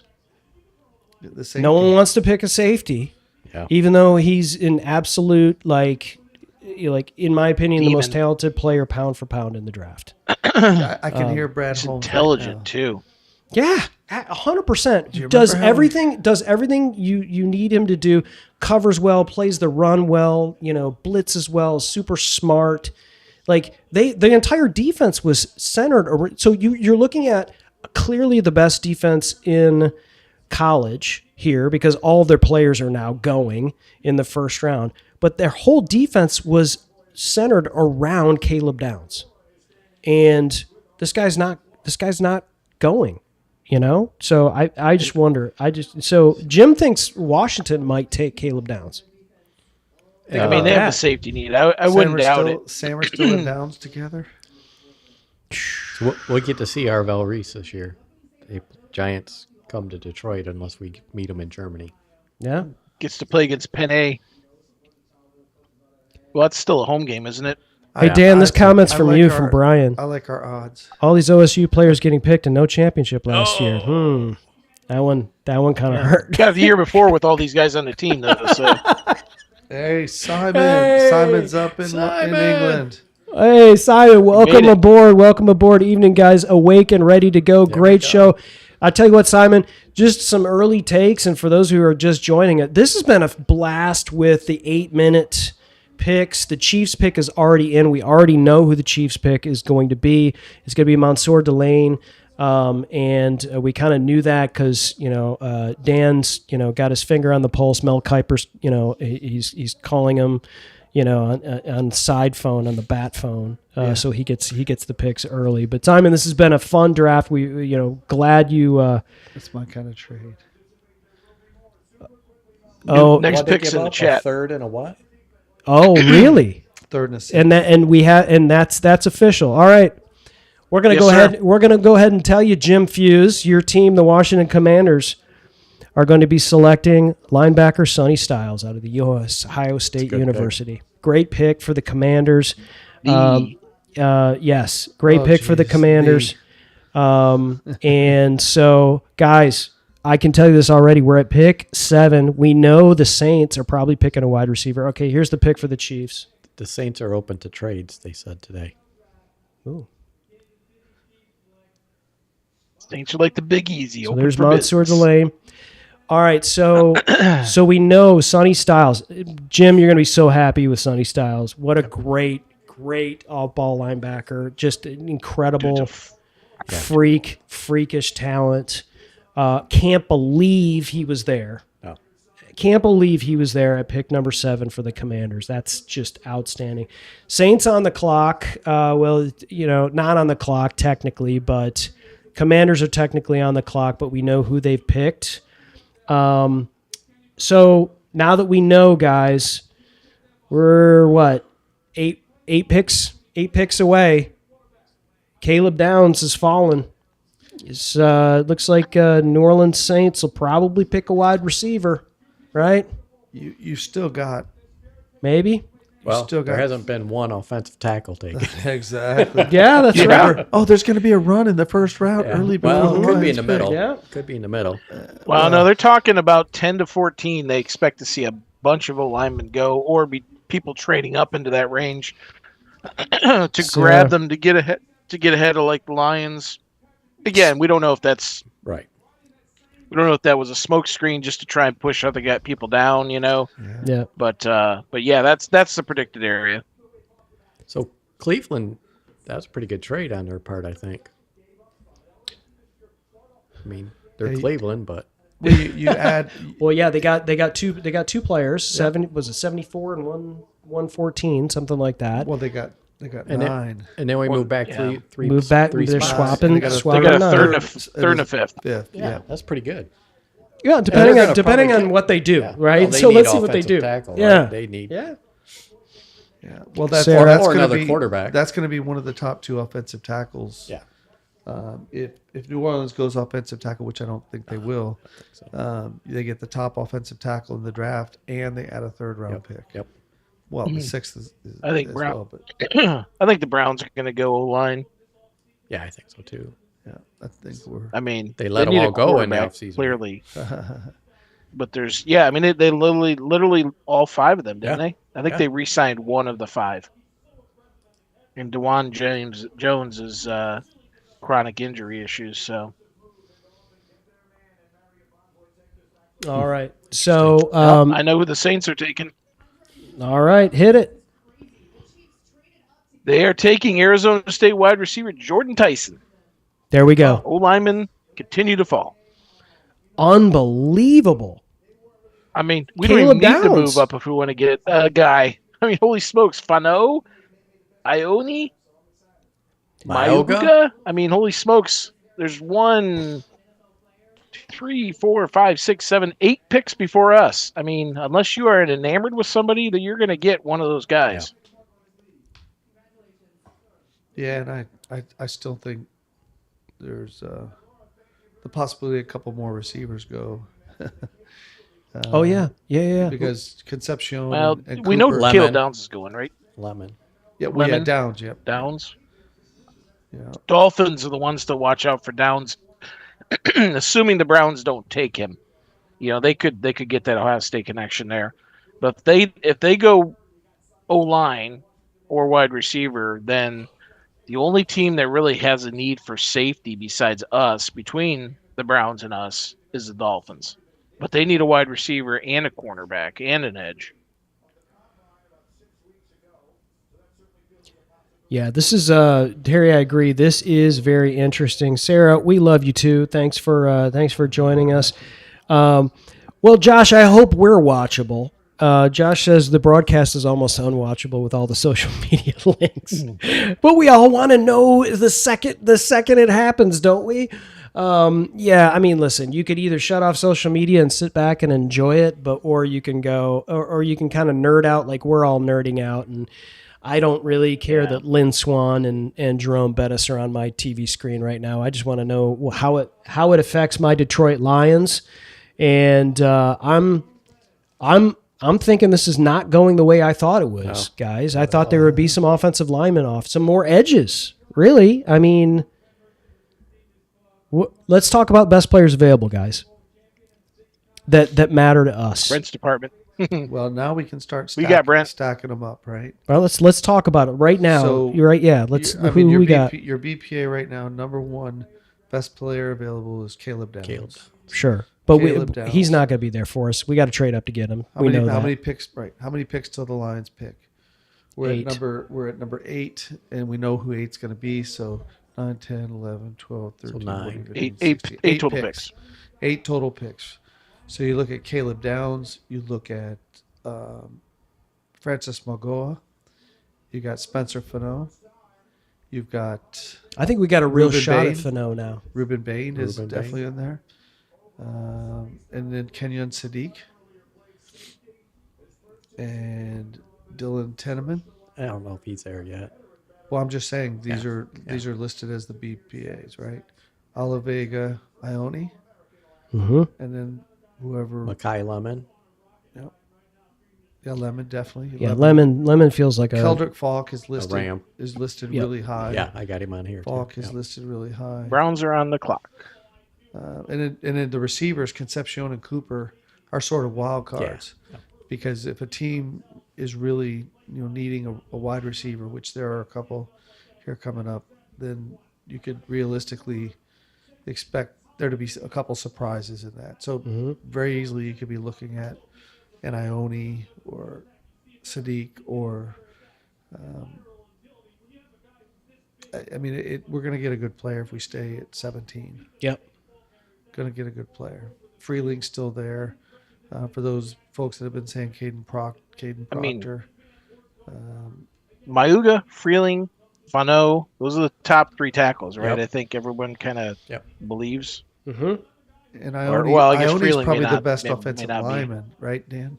Offensive lineman, yeah. No, I think Mayuga is the best offensive lineman, and Ione's probably 1B, right? Yeah. Myoga has just because he's a guard. Foot problem, right? Something wrong with his foot. He had something. Yeah. Yep. Maybe it's another short arm situation. But I mean, everything that describes Ione is elite. Yeah. Elite. Everything that Clink. describes Magoa is he's a good player, and then, frankly the beast here says a durable blocker whose best role in the NFL maybe as a guard. He's a right tackle is what they're saying, and these from Mayuga. Yeah, Mayoga, however you say it. Magola, that A guy. durable blocker whose best NFL role maybe as a guard rather than a right tackle. IMG Academy kids, 3-year starter at Miami. He was a mainstay at right tackle and offensive coordinator Shannon Dawson's balanced scheme. 5-star recruit coming out of high school, consensus All-American in his final season. A wide body blocker and freak list. So we've been talking about it's a foregone conclusion that Sewell's going to flip over to the left side, and if you're looking for an offensive tackle at right tackle, he'd be our guy. If you want to trade up, if he falls down a couple more spots, then I just feel like trading up at this point is I just. Unless then I don't think Caleb Downs is falling very. I mean, he's going to go in the next 2-3 picks. I don't think the Browns are going to let him go. No, I don't think he's going to fall agree. past the Dolphins. He's definitely not making Browns it past the floor, right? Cowboys I think either. the Browns have to go. No. I mean, the Browns have to go offensive line. Yeah, I mean, I don't. Yeah. I mean, they cannot get out of And this they draft have. without. I just feel like we Okay, just so sit there you have back. I don't like the idea of trading up at all. no. Yeah. I just The don't. Browns starting the offensive lineman run, and it's not who you think. Okay. They are taking Fano. Fano. Yep. Okay. That's that. I've been. It's a good a pick. couple of weeks ago. Yeah. I started hearing Fano was at the top of the board on a lot of I mean, teams. Fano's top 15 with a 90 plus athleticism score. And if you're the Browns, you're stoked because you just got a great offensive lineman. You traded. Yep. You traded down 2 picks and got 2 other picks that you're going to be able to improve your team with. So good on the Browns. Yep. You got it. Listen, I'm not a Browns fan, but I'm gonna say I wish my team would do something like that. Right? Obviously, we're not up there as high. We need a dance partner, but that was a nice move by the Browns. Yep. You gotta like what they're doing there. All right. Yeah. Interesting nugget here, Chris. Yeah. We prepared a little bit, try and get ahead of the game, to figure out guys who thought the Lions might take, whether they trade up or, which was far-fetched, we think, or stay put. Yep. And out of all those guys, only 2 have been taken off the list so far in Fano and Styles. Every other guy that we had that we think is going to be somebody, whether it's, some of them are, whatever, a couple cornerbacks, but yeah, every other guy is still on the list. So I think over the next few picks, we're probably going to see this get depleted a little bit with the Giants and Finns and Cowboys. But then there's the Rams, and that's the place to watch. If going up 4 spots, we saw it was 3 spots they moved up earlier, Yes. and it took a 3rd and a 5th, I believe, to do it. We don't have a 3rd, but a 4th. Both 4ths or a 4th and a 6th could do it. possibly, or next year's third or something. But so yeah, we'll see what happens. But it's gonna be interesting. I mean, you guys remember last year we took Tyreek Williams? We're all just like, okay. Yeah. Yes, I do. That's exactly what I said. Okay. A little underwhelmed. Okay. Pick, but yeah. But then after the season, after the season was over, I looked at Tyreek Williams and I went, okay. There was a little more enthusiasm. Right? I mean, I was a lot more enthusiastic at the beginning of the year. He was knocking down some passes, and I was, and I think I don't know why. Obviously, was not getting as much playing time and certainly not making as many plays. But I do have confidence that the guy will be a good player. Yeah. I'm not like, oh God, he's a bust. Ali McNeil came back is what happened. And Roy Lopez outperformed. Let's just be honest. That guy was brought in to be depth, and holy smokes, he played very, very well. So Soda Pop says he's hoping Proctor falls to us. You poked Dan Keener, Brian, unfortunately, but I think peace with it. Listen. Caden Proctor is a possibility for sure. However, I think Dan and I are aligned on this. I don't want to bring in a guy that you're thinking is going to be a guard that never played guard. And I think there's just too many question marks on that guy. And the film too. I mean, the film, especially, in pass pro, I was like, not a super fan. Jeremy I'm with you on that. So yeah, Makai Lemon is did you say Makai Lemon's going to the Saints next pick, or no? It's Tyson, right? Tyson. So Tyson's going to the Saints, and we should be putting down these. Put these in the chat because I'm forgetting the early picks. If the Browns, don't take Downs, can you imagine the Giants getting both Reese and Downs? No. They just said the Giants just made their pick. The Giants? That doesn't seem right. Saints. Well, that was what I just heard. I thought they say on NFL Network. That doesn't seem right, though. I think they said Saints. Dan. Oh, the Saints. My mistake. Yes. Yeah, Josh. Tyson. We talked about that. I agree. I think, and especially hearing what Saban said about him didn't have me feel great about Proctor. I think I'm more anti-Proctor than Dan is. I think he's Aaron Gibson, Stockton, McDougal. Aaron Gibson. Oh no, we went deep in the history of bad Detroit Lions draft. Yeah, at least he's not that guy that ran with his shirt off that the Bengals drafted from Alabama. Oh, remember that guy? Leatherwood? Was that him? Alex Leatherwood? No, not Leatherwood. I don't remember it is. Well, I know who Miami's taken, and the offensive tackle run is continuing. Well, who did the Giants? Giants take? God, Dan, where are we? I'm sorry, the Giants. My mistake. Who did the Browns take? Exactly what I'm saying. The Browns are next. Yeah, I told you that I thought they said that they were already. So the Giants are taking Fano. Mayuga. Oh, Fano is going to the Browns. Yes. Fano goes to the Browns, who are the Giants getting? Man, so there's your safety at 11 then. Oh, okay, yeah. Who are the Giants getting? Yes, you're right. Guys? Miami. They're taking Mayuga. Miami offensive tackle. Yep. Okay. So that means so our first offensive tackle is going off. Yep, back to back. First two offensive tackles are gone. And now Miami can get Caleb Downs if they unbelievable. Caleb Downs is down here. Oh, but that's this is now you're in the range where if Brad's going to be Brad, this is where you're going to start to see the 3-1-3 to what's I down was there. wrong about Juan Roque. 3-1-8. Second round pick. Roque was the second round pick. Yeah, I thought it was earlier than I thought it was sixth. I thought he was a sixth. That was Turnstile. Larry Tharp. Larry yes, Tharp. Sir. God, guys, I don't know if that's making me feel better about the potential here or worse. No, we haven't. We haven't gotten into this either. We have a competent GM. Yes. That we've never had in the history of the Lions before. Brad Holmes. So at least for the first two rounds. I said competent. If Caleb Downs, I didn't say the Cowboys. Cowboys. I think every other team would take the success record of Brad Holmes. Yeah. Well, the graphic that came up last Seattle, few weeks about how Philadelphia. many number 1 All Pros he's drafted and number 2 his success rate. He has more Yeah, All he's Pros than second in both. any other GM. Well, who was first in All Pros? No, number 1 in All Pros. Sorry, you're correct. Yeah, I was and then gonna say, he second was in hit rate on players.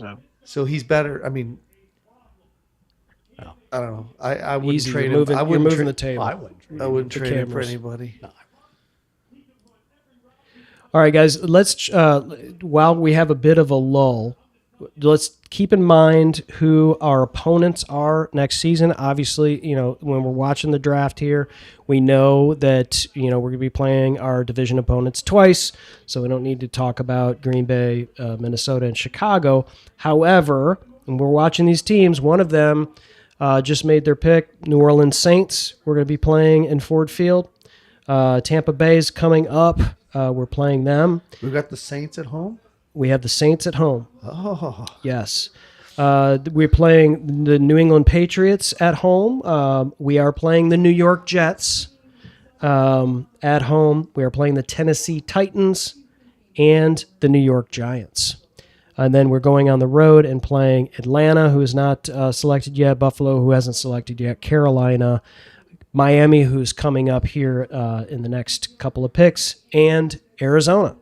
So we'll be going against Jeremiah Love and the Arizona Cardinals you're still rookies. in a game in Arizona. So we'll keep that in mind as something that I thought about doing before we got to this point was, hey, we're going to be playing against this player this coming season. We know we're playing against Vikings, Packers, and Bears. Okay, so right now, the best available players. We know that Caleb Downs. Magoa is going to go. Mayoga is next, right? He's Mayoga, going to the Giants. Mayoga. Giants. Yep. Giants. So you got Caleb Downs, Reuben Bain, Makai Lemon, Kenyon Sadiq, Ola, Ione, and we're up in 7 picks now. Yeah, we're 6 picks. 6 unknown picks. And unknown. That's what I was going to say. 6. Dolphins through the Jets. The Giants are going to go. The Browns and Giants are going to go back-to-back offensive line. Who's the Dolphins pick? Who are the Dolphins going to pick? Dolphins. Oh yeah, hey, Dolphins listen, could be. Josh has got a good point here. Downs. Bain hasn't gone Reuben yet. Bain's still Reuben Bain's available. on the board. Yeah. That's a He has great not point, gone Josh. Yeah. Yeah, I listed him third. I said Yeah. Myoga, Yeah, I heard him. Yep. Downs, Okay. Bain, Lemon, Sadiq, Okay, I missed Bain then. Ione, Freeling. So teams in front of us are the Dolphins, Cowboys, Rams, Ravens, and Bucks. Dolphins, the only team that needs a safety in that list, but it's their last of their top 5 needs. Their primary needs wide receiver, then cornerback, then edge, then O-line. So Bain to the Dolphins, that's like a twofer, right? You're getting a local kid who fills a need, who's gonna, be a hero down there. That's true. But then the Cowboys, I can almost guarantee you, if Bain falls to the Cowboys, that's going to be a pick for them, right? But yeah, I mean, I just don't. Giants- I This is think not Caleb falling the Downs- way I Giants thought. pick is in, Dan. If you can look them up, buddy. Yeah, they took Fano. Or I'm sorry, they took Mayuga, the kid from Miami. Oh right. Who did? Okay, and then Yeah, the that's the tackle Dolphins- from Miami. Dolphins pick is coming up after. So 6 picks. Yes. Okay, 6 They picks. have not picked yet. I can't believe we're at pick 11 and Caleb Downs is still on the board. Dude, it's only been an hour. They started 5 minutes late, right? It's 9:05 after the hoopla. They started at like 5 or 10 after, and we have gone through 10 Reuben Bain. 10 picks in the first hour. That is fantastic.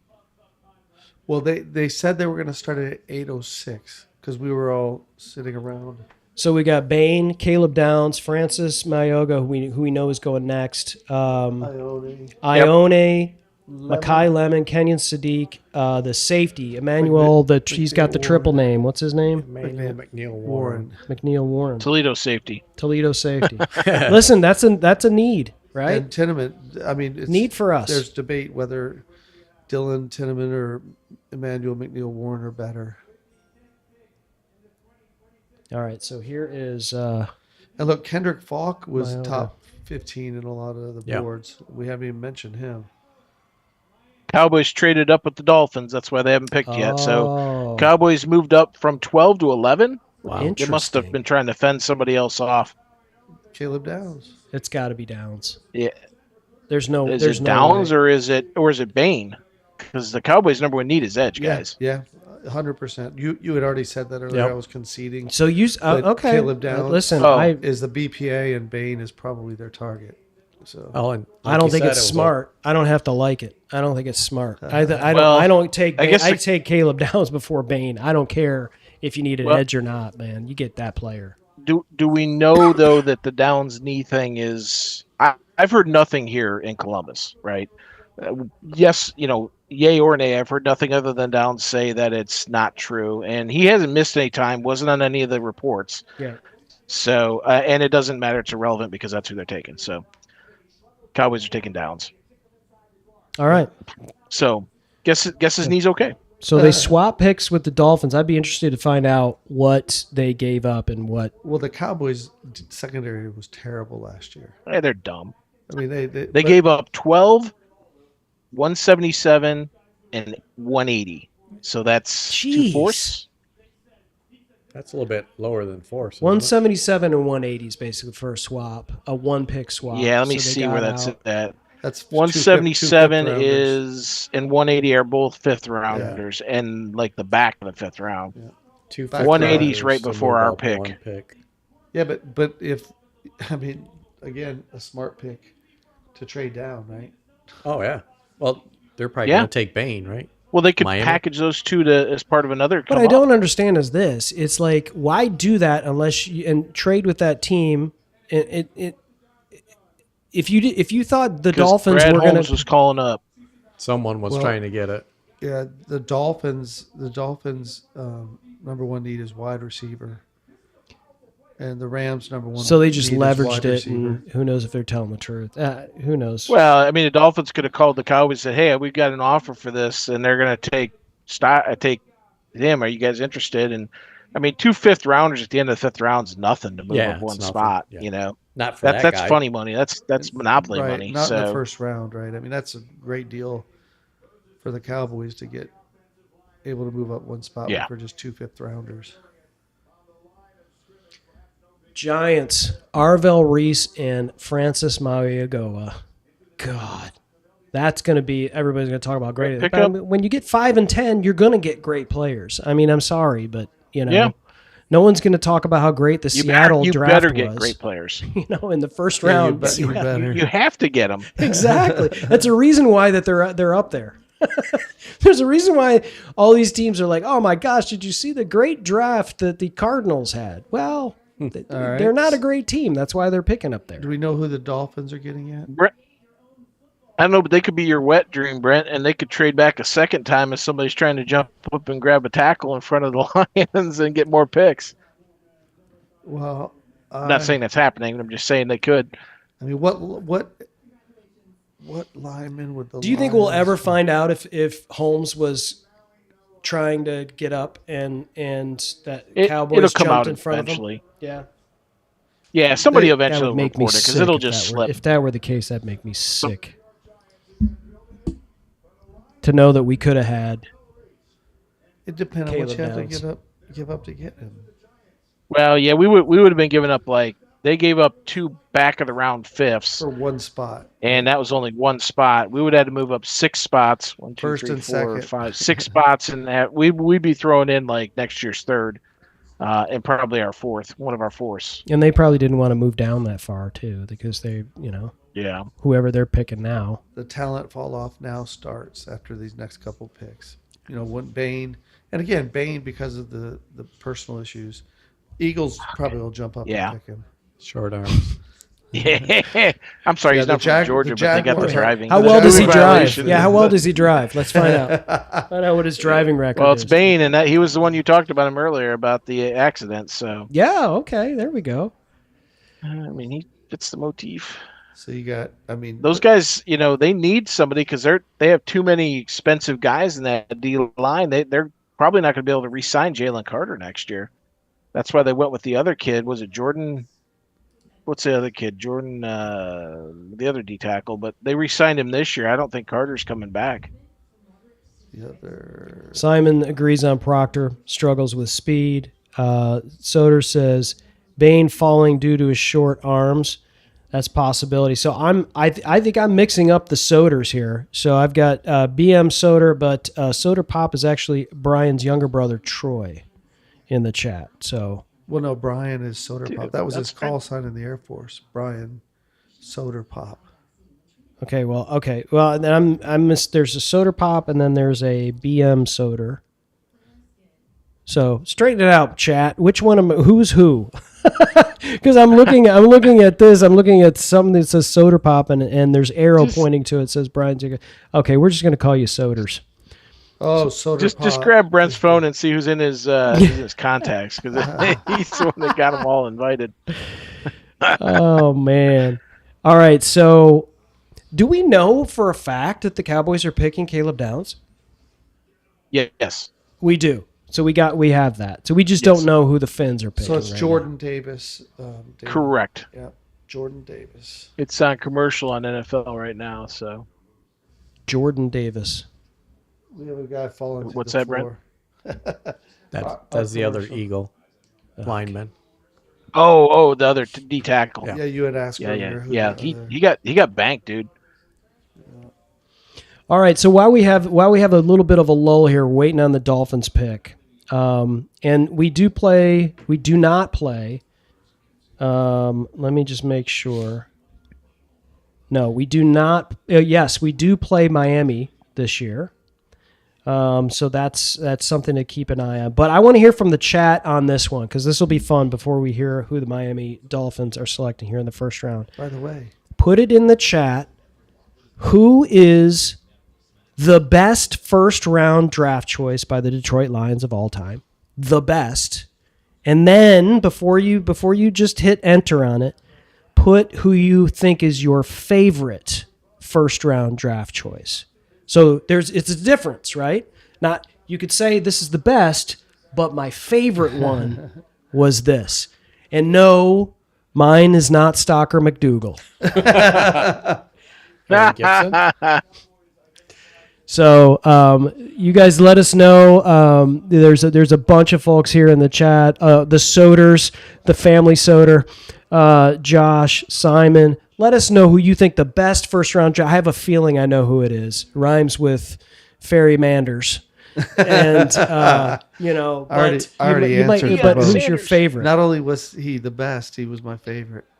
Barry. I love Megatron. I've got a weird take on this. Chris, my favorite first-round draft pick was Tony Mandarich because the Green Bay Packers were stupid enough to let us take Barry Sanders. I love it. You could also say that about Aiden Hutchinson, right? Because we, yes, dinosaur arms, Davon Walker. Dinosaur arms. Yeah, because of Walker getting drafted before Aiden Hutchinson, and then we got that. That's an interesting take. Yeah, I mean, I think I think the best first round draft choice we ever had to have been Barry Sanders. Stafford, my fave. Stafford's a great one. Soder, Brian Soder. Simon says Barry. All right, Dolphins Billy pick Sims. is in. There's I don't Terry. know what it is yet. There's another great but the name. Rams Sims are on the clock. and Stafford is my Damaku favorite. I loved Billy Sims. Oh man, these are great. Favorite was Hutch. See, this is kind of what I was thinking. Like if you're somebody that's a current Lions fan, you may know that the best one that we've ever had was Barry or maybe Megatron. But favorite Holy being Hutch. Shit. Sorry. Wow. Hold on. Jay Glazer just posted the Rams are drafting Ty Simpson with the 13th pick. McVay actually told Stafford today their decision and made it clear it's for whenever Stafford decides to move on. Good. And they are on the clock. So thank you, Les Snead. We have the dumbest pick of the draft so far. I'm sorry. What? Well, I still don't know who the Dolphins picked, by the way. So I was going to say Caleb what Downs. What if the Dolphins took Simpsons? Glazer reported That's it. less. Ty like a minute Simpson ago. is going to the Rams. That's good for us. Good. Yes, it is. Yes, it is. Ravens. So we got 3 picks. We don't know. Oh my god. We don't know who the Dolphins picked yet. Dan's going to figure that out, I'm sure. Dan, you are like a I'll figure it out in a bloodhound. second. Sir. So Dan is the bloodhound. All right. Oh, wow. So this is a good take here by Josh. Josh says Barry Sanders is the best, but his favorite, and this is a great point, Penei Sewell, because he was the first pick that set the tone for the rebuild. There you go. I love that. I love that take. Yep. Penei Sewell is. I love Did Penei Caleb Sewell. Downs get picked yet? Yeah. He's a Dallas Cowboy. Ruben Baines? Dallas. No, They traded up for him. Ruben Bain has not been Nope. selected yet. Bain might be sitting there for Well, he free may be a without Miami moving Dolphin up. for all we know. Yeah. Yeah, that's true. He could be a Dolphin or a Tampa Bay Buck because they have a need for edge. Well, too. Lemon could go in any of these picks because Lemon's. Yeah. Oh, they Terry, have good one. At a need at Barry Sanders is the number one. This is clearly number one as far as best, but Billy Sims was a close second for You him. didn't hear me say that a few minutes ago. Yeah. No, I didn't. I've got a lot going on in my head right Easily now. Sims. I'm talking. I've got voices we got in my robbed head. of greatness, man. Yes, you do. Yeah, I loved when Billy Sims would jump up in the air and springboard off shoulder pads and Billy Sims was Kick a Oilers maniac. guys in the face. That was the best. That's the best highlight ever. Everybody was kung fu. My kids got me a shirt one time that said, "Surely not everybody was kung fu fighting." All right. not Well, everybody. hey, we're saved. Thank you, Dolphins. Who did the Dolphins pick? They took Proctor. Yes! They took Caden Proctor. So we don't have to Ruben worry about Bain that. is still available. Ruben Bain Are and we Mr. sure Short we're Arms happy is about still that? available. Are we sure we're happy about that? Now I'm like, maybe they know something we don't know. I'm kidding. Well, I mean, he's Now we a don't big- know he's a anything big about body. it. So Look, Rams took Simpson, said- and we are sitting with the Ravens on the clock. Well, like I said a few weeks ago, if you put 3 picks, guys. Proctor in there and run the football with Penei Sewell and Proctor on the right side or on the left I mean, side. everybody in front of us needs edge, O-line, D-line. Ravens need a wide receiver and an O-lineman. Buccaneers edge, corner, linebacker, O-line. Jets quarterback, edge. Well, I'm sorry, edge, wide receiver, cornerback. Who did they take in the first? They don't need edge anymore because they got Bailey. So Jets need corner, O-line, wide receiver. So that could be your who's the next kid up wide receiver wise? Lemon. Tyson, Lemon. I'm sorry. Makai Lemon? Yep, Lemon. I can't believe Proctor went 12. And look, the Oh, Ravens. good for them. The Ravens have an offensive line need. They could go, best tackle. Ravens are going to Ione, get Bain. Go Vega. and Bain. Well, that Bain is a Raven type player. Yeah. But they've got 3 good picks that they can choose from. The Bucks need an edge, and they also need a corner, linebacker. Jets need an edge. Jets selected David Bailey. They got their edge. So wide receiver, Jets wide receiver, cornerback, offensive line, because their quarterback's gone. They just lost Simpson. Man, if Proctor likes Cuban food, that dude's going to weigh like 390. He just needs to be a professional. Nick Professional Saban eater. doesn't think he is. he had room for pause. Soda Pop says he wants Freeling. Is Freeling too high at 17 given the players available, guys? Do we go Monroe Freeling here? I think Freeling has a deficiency in run blocking, right, Mike? Yeah. I think we were talking about that earlier. His PFF grade for run blocking was 252nd out of 632 tackles. That is by far and away second worst to Caleb Tiedemann of Northwestern. Wow. Good pass blocker, 10th overall. So, that might be left tackle type territory, right? So that's a possibility as a left tackle. Well, But, I think there are much better options for the Lions if they're able to get that BPA, regardless of what position. Yeah. Not have to reach for Yep. somebody that might be, the 28th rated All right. player. So we know the Rams then, Brent. we know that the Rams are picking Ty Simpson. So we've got Ravens, Bucks, and Jets in front of us, right? And you got Lemon, Bain. Ravens, Bucks, and Jets. Yep. You got Lemon, Bain, and Ione would be, and then Sadiq. Those are the top 4 guys that are left. Kind of feel like Sadiq's going to the Ravens. The only one with a tight end need though. Yep. So yeah, Andrews is old in the tooth, and they lost what's his name? The other kid, Lively. the other guy tore up his Lively. knee, right? Isaiah Lively. Lively signed a free agent contract. Oh, Lively. Yeah, Lake. Yeah. So Sadiq the goes Jets, to the Rams. Or, I'm sorry, goes to the Ravens. No, Go ahead. They need no line. They need no line more than they need a tight end. So who did they go? But with? he is the Freeling? best tight end. So Did they go with Freeling? Who's that? I'm just asking Dan. Does he know who the Ravens? I'm sorry. What was that, Brett? Do you know who the Ravens picked? Don't have. Not yet. As far as I know, they're still on the clock, and in theory, they could be fielding trade offers right now. So. Oh, okay. Yeah. So the top players listed on ESPN's board is Bain, Lemon, Sadiq, Freeling, Ione, McCoy, Messidor, Tinneman, McNeil, Warren. That's your board. Up to I think we might go Ione here, guys. I mean, it's hard to believe that he would last that long.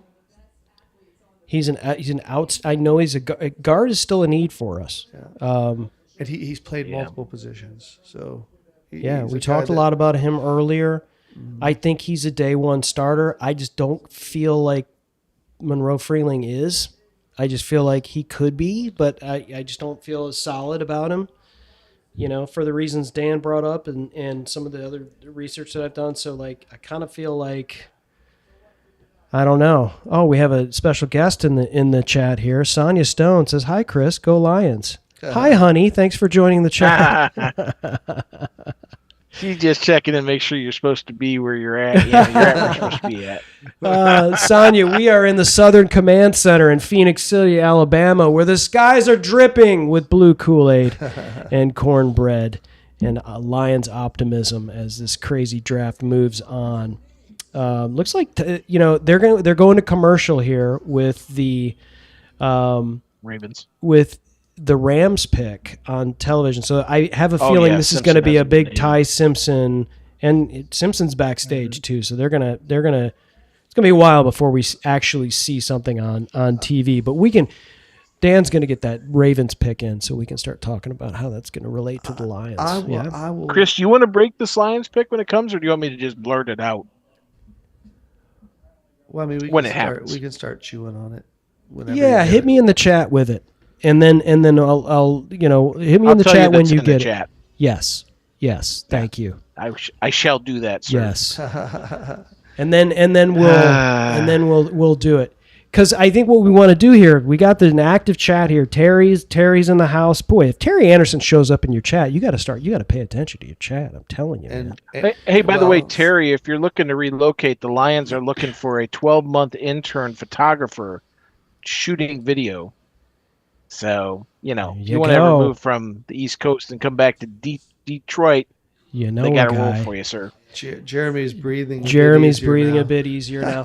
Everybody with the best players available right now for the Lions. We're looking at 4 picks away, right? Actually 3, right? Because Ty Simpson's going to the Rams. 3 picks away. Everybody put in the chat right now. Who do you want? Who do you think the Lions will pick at 17? Put it in the chat. Who do you think the Lions will pick? I know you might want a player, you might hope, but who do you think? And I think there's a difference here. Yeah. If you want to put them both, go ahead and put them both. Here's who I want, but here's who I think. Go ahead. Dan, who do you got? Kwesi shows up. Who do I got? Yeah, man. Who do you got? Come on. Because these next 3 Ione picks could be anybody, man. I think it's Ione. I think at this point, who's left? I think it's Ione first, Bain second. Just you can't ignore the productivity. I'm sorry. Yeah. And he does have a good wingspan because he's got a wide chest, right? So arms aren't always everything. And then the next, maybe then offensive tackle. But chest is everything. Is that Okay. you a chest guy? So Is that what you're saying? Yeah. Let me ask Breast everybody man. on Brent. the chat. Hey, let me ask everybody on the chat a question. Oh, Brent. Yeah. Brent's going to ask the So- chat. Everybody sit up straight. So the I'm slouching. I Are you saying- apologize. I'm not even watching the feed. I probably look like crap.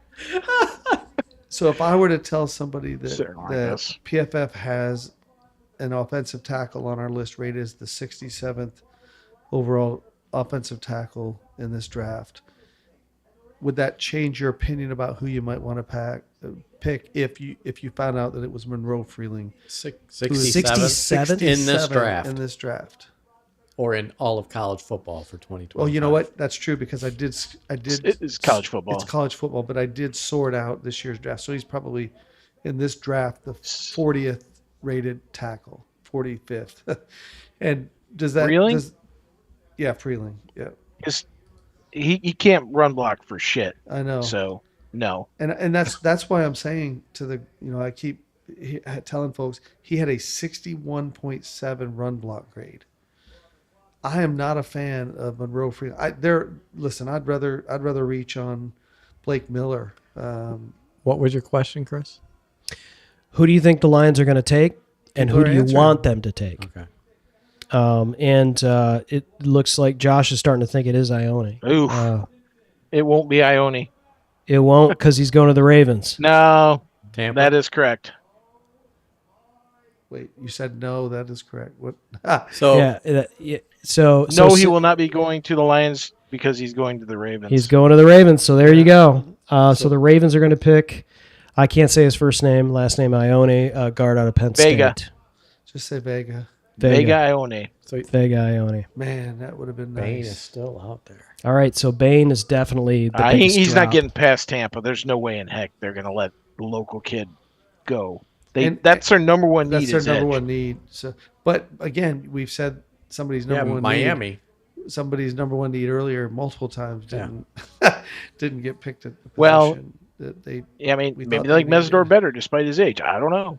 I mean, the Jets aren't going to take another edge, but that is a prime spot for someone because they already have a first-round pick. That's the number 16 is the spot. If you want to get ahead of Detroit, that's where you're going, whether it's for tackle or edge or whatever. That's where you're going. So, Okay, guys. Well, what's left then is Bain, Makai Lemon, which we're not. I don't think tight end is an option.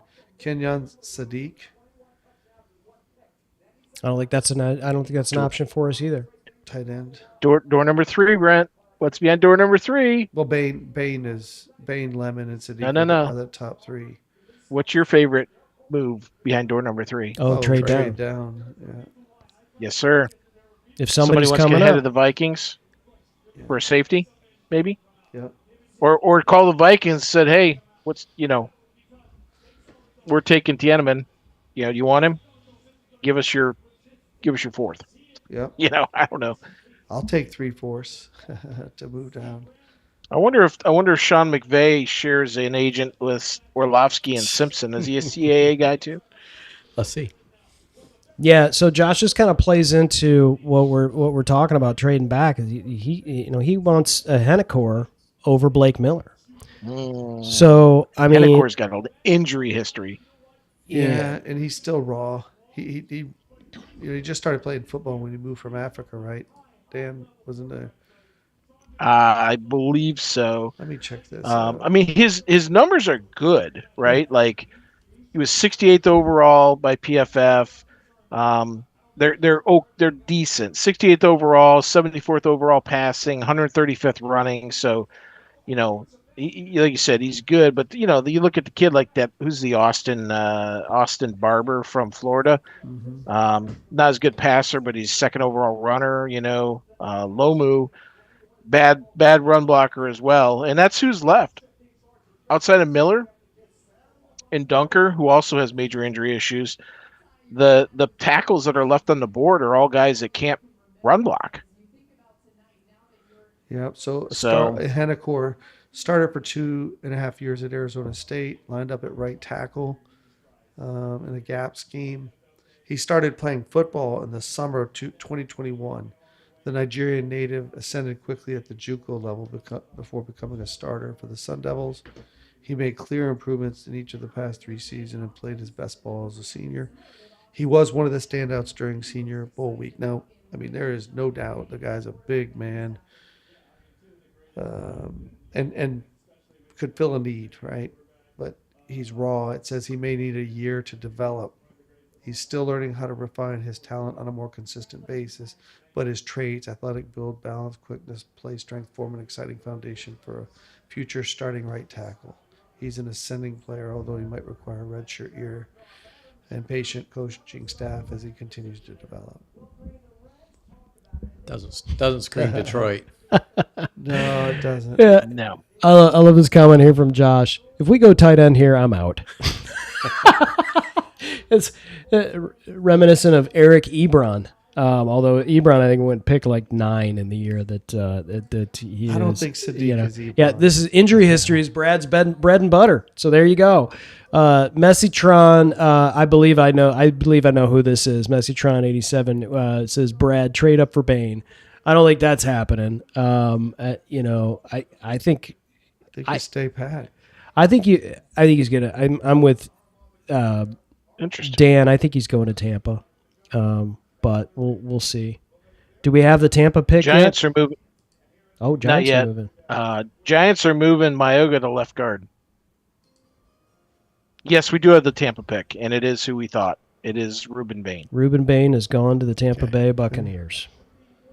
Which Yes. is 15th overall for a guy that was supposed to go in the top 5.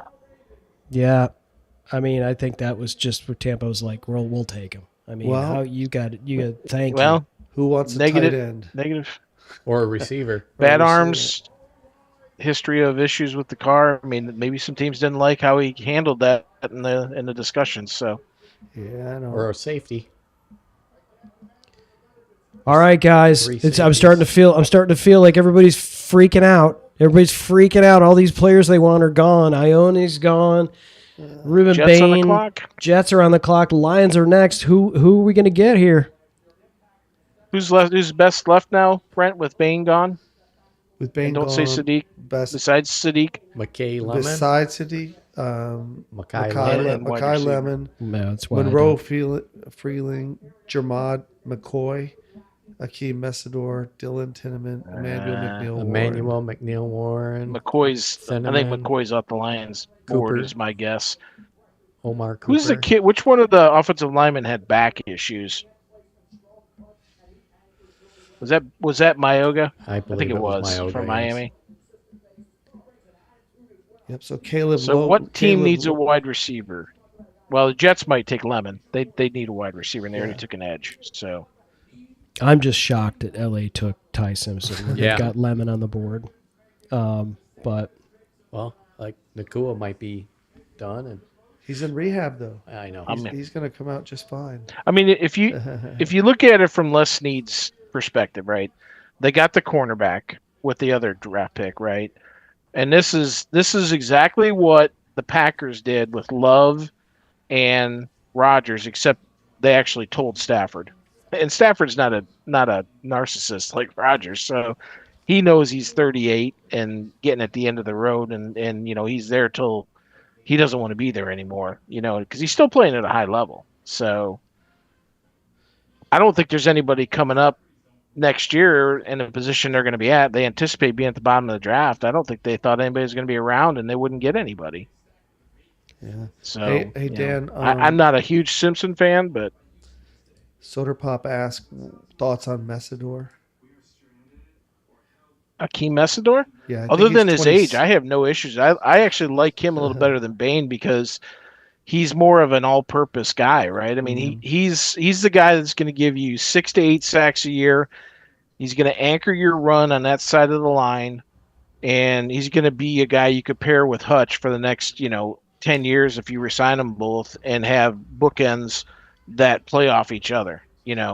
where you So- got him at BPA on for Messidor? Messidor on the list here. This is ESPN's list again, just to give attribution to him. Messidor's the 7th overall rated player, but it doesn't have Bain off here yet, and it doesn't have Ione off here yet. So what about Falk? I don't know if Falk. I don't know if Falk's kind of like. I don't know if he's like an end that fits our system. Falk is the 11th rated player on the board. Yeah, is he worth 17? Falk scares me. Is the question. Well, in a lot of things that I've seen, Falk was rated above where he is on this list. Falk was rated top 15 in a lot of lists. But Dan, go ahead. Yeah. Mesidor. The one thing where Falk gives you the edge. He's a good edge setter, and he can knock down passes. He had 4 knockdowns last year, right? Okay. Only 2 sacks. That's a regression from the year before. Whereas Mesidor, slightly smaller, but he had 63 tackles, 12.5 sacks, 4 forced fumbles. Mesidor is a playmaker. So, I mean, although I do really, really like, the kid Jacobs from Illinois and then the kid from Western Michigan later in the draft, but and even Malachi Lawrence. But yeah, I don't know, man. I just see this is a I'm tough just not spot. sure what they're going to do here. Yeah, this is a tough spot. Not sure what they're going to do. Because all right, they got the pick in for the Jets, and we don't need to worry about tight end. They took Kenyon Sadiq. Okay. Lions are on the clock. Lions on the clock. Sadiq's gone to the Jets, and we know that Bain has gone to the Bucks. So here we are, Lions fans. Who's on the board? We've got. We talked about Mesidor. Freeling. We got Monroe Freeling, Blake Miller, Caleb Lomu at tackle. Lomu's still on the Keldrick. Lomu. Why are we not talking about Caleb Lomu? Fano went because he's not. Because he's what? Very good. 16th rated player on the board. He's behind Peter 232nd. McDonald. Yeah, his run blocking sucks. 232nd last year in college football. You got Keldrick Falk, T.J. Parker at edge. Both cornerbacks, Terrell and McCoy, and Thieneman at safety. I go Rodriguez. Oh, jeez. I'm sticking early for that third round. Sticking with Miller. You were waiting for that. Yeah, I gotta feel like it's Miller. I do. Miller or Mesidor? Don't like Miller. What's wrong with Miller? He had a problem. What? Oh, I'm sorry. I thought you said Parker. Blake Miller. I was thinking Parker, Clemson. I was thinking T.J. Parker. He dropped off last year. Not Blake Miller. Blake Miller's I'm okay with Miller. His career grades, he never made it over 80, and he is a 4-year starter, but he's it's going to be Freeling. Mediocre. It's either Freeling or if they take Freeling, I think he goes to left tackle, and they keep Penne at right. And if it's Miller, they swap. Right, because I think Miller was a right tackle. Correct? Well, I'll tell you guys Mike right now, Freeling is fantastic pass blocker. He's a terrible run blocker. He is. So left tackle. Yes, exactly. Yeah. accepting calls for trades. He's 200. Yeah. He's there's a bunch of 223 receivers. of 552 tackles. Freeling. I mean, if the Lions can move back 2-3 slots and still get any of these guys, I mean, this is our This is what Brent's been practicing for, man. He has been working the phones for weeks now. Brent, get Brad on the horn. Come on, baby. I guarantee you one of the 300 mocks he ran where he traded back is going to have whatever the Lions do in it. Gas him up. I kept a few pictures just in case something like that were to happen. Simon says Miller is a safe pick and will be a 10-year starter at right tackle if Freeling Sewell stays on the right. There you go. I mean, outside of Proctor going, this is exactly who we thought we'd be picking from, right? You know, listen. I mean, there's a lot of people talk about trading back, but like it's not like you can just hit the trade back button. Yeah, I mean, who are they trading up for? You gotta, that's a great point, Mike. It's like, are they trading? Is anybody giving up to a 4th and a 5th round pick so they can get Monroe Freeling? I don't. Makai Lemon. Makai Lemon maybe. Yeah. Like Mikaela, I didn't think Lemon Makai or the Lemon. safeties. Lemon was not going to go. Yeah, the safeties. That's, maybe the Vikings think that they can't get Thieneman one pick after us because somebody else wants to jump in. I don't know. It'd be nice to know that he's trying. That's all I want. That's all I want. Like, are you making attempts here? I guarantee you guys trade down would be nice. He's working the phones. trying. Of course, the Lions beat writers. Ruben Bain to Tampa Bay, missed opportunity. Oh yeah, These guys will find they'll bitch about fucking finding a $20 bill on the street. I don't. Just ridiculous. Freeling's RAS is 9.90. What's Miller's is higher, isn't it? Miller is poor value at 17. Josh says. Just like Jack Campbell was poor value at 15 we took him at. I mean, it's one of these things where it's, Brad doesn't care about positional value. He's all about getting the right player for the right fit. Mm-hmm. Oh my God, they're already calling him the Dread Pirate Bane down in Tampa. The Dread Pirate?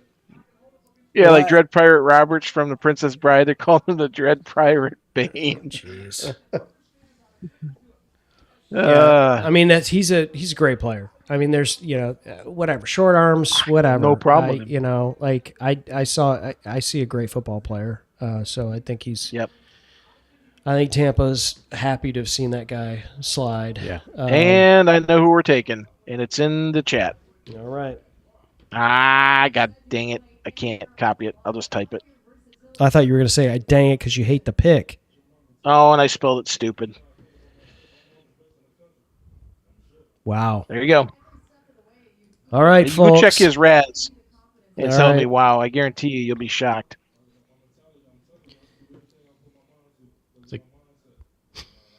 What is it? Oh, because you guys aren't logged into the Zoom. Oh, I'm sorry. It is him? Yeah, that's what you get for letting Chris call it. He's going to sit there and wait to tell everybody already knows. Just tell the RAS number. All right, guys, here we go. We're going to let you know who the Lions are picking at 17. Dan broke the news. The Lions picking at number 17, Blake Miller, offensive tackle, Clemson University. University of Clemson or Clemson University, whatever it is. Clemson. All right, Clemson so we're filling a need, and we all believe this is going to be. Shit. What? Sorry, nothing. I started putting stuff in the wrong chat. You wanted all the stuff Out loud voice, Dan. My bad. I mean, What is shucks. happening? Yeah. Darn. I see what you're saying. Okay. Yeah, I put the wrong. I put it in the wrong. I got it coming to you. All right, guys, we have. I've got. Well, we've added Mays. Simon is very happy with the Miller pick. Let's go ahead and. There you go, sir. You got lots of pictures now. He just looks like a freaking dirtbag too. Yeah, I mean he kind of reminds me of Decker from that perspective, kind of like just a ball. All right, so there's Sadiq. Wow, they must have liked him over Freeling. Yeah, I mean Freeling was on the board, and Freeling's a terrible run block. I mean, terrible. Good pass exactly. blocker, That's why they like him because his. All right, guys. Before we see the announcement 18th, here, 29th, it's that blend, man. Yeah. Well, you see Blake Miller's overall PFF scores. guys, look at the screen. There is a face of the next Detroit Lion, ladies and gentlemen. You put sunburned Tate Ratledge up face. next to him, and that's scary as hell. I mean, these two guys Josh are like says, they're like a Great Clips ad waiting to happen between him and Tate Ratledge. Ratledge got his hair cut this summer. Did he really? He did, yeah. Oh, He got married. He got engaged, right? Married. oh engaged. yeah, that's right. Had to That's clean right. up. That's Had right. to clean up for the wife. The lady said, "Clean it up." Blake Miller, ladies and gentlemen, give us your thoughts. We've got some folks that are chiming in here. Give us your thoughts on Blake Miller. Let's talk about it, guys. Dan, I'm getting the RAS score up on the screen. You guys feel free to chat amongst yourselves on this. There's the RAS. How do we feel about this, just from a testing perspective for Blake Miller? I think it's what we expected. I'm fine. Yeah, and I think it's the best bet. Sometimes Sorry. just making. No, it's okay, Dan. you and I started talking at the same time. But the sometimes just making the right pick, the easy selection is the best thing to do. Yeah, I feel like he was probably making some calls, seeing if he could get some players, and like this is one scenario that they're going through, right? And if everything falls the way it is, like this is our guy. This is our next guy on the board. We're trusting our scouts. We're trusting our research. Yeah, is it a super sexy pick? No. Would we have liked other players before? Of course, but I just don't. At this point, I feel like we are good at the tackle position, right? We bring this guy in, and we've got a good young offensive line, blocking for a really good running back, And we know protecting. that our new offensive coordinator Drew is placing a high priority on running the football. Yeah. Play action. That's Yes. Jared Goff's game. There we go. And having another year to develop. Christian Dirtbag, as you call him, Chris Mahogany. Yeah, man, we love the dirtbag. We've got Ratledge with his rookie season under his belt. He's going to get better. Cade Mays. And yeah, I think I mentioned him first, but yep, Cade Mays, the center. And then we've got, perennial Pro Bowl #1 offensive tackle in the NFL, Penei Sewell. So, and Dan has talked a lot about this. The depth, those backup players I think are much better than what they were last year. Yeah, Simon says experienced, solid at both run and pass, and Borum goes to backup. I didn't feel great about Borum being the starter. I know other people felt differently about it, so that's a good point that Simon brings. But since when does Brad go safe? Soda Pop says he must have seen something in Miller. Did they meet with Miller? Did they have an official visit? I don't know. That's a good question. I can look and tell you. Josh says, I like the idea of an offensive tackle in this draft. Let Borum and Miller fight it out in training camp. If Borum wins, Miller has a year of experience under his belt. And I think for day 2 and day 3 of the draft, especially day 3, we need to start going through those visits. Yeah.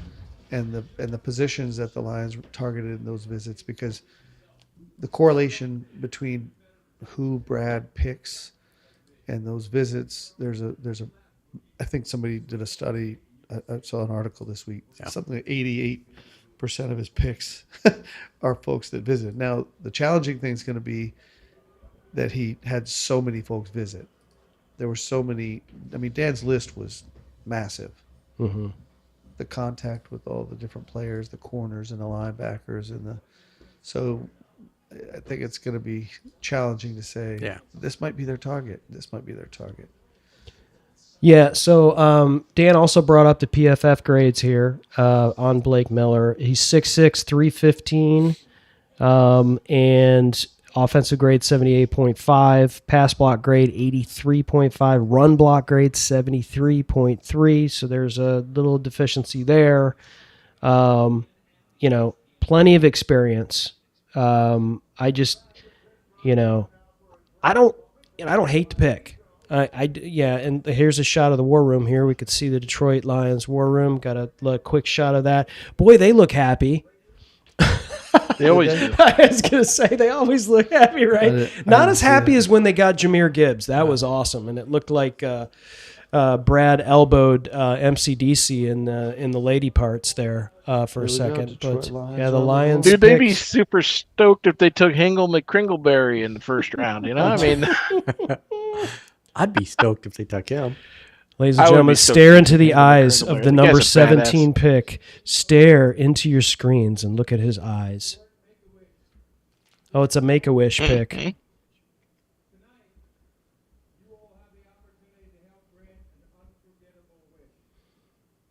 Oh, he's announcing the pick. That was his Make-A-Wish? Okay. Nice. We got Kelvin Johnson for the rest of the Make-A-Wishes in the next round. All right, we're pausing watching this pick here televised for the Lions selection.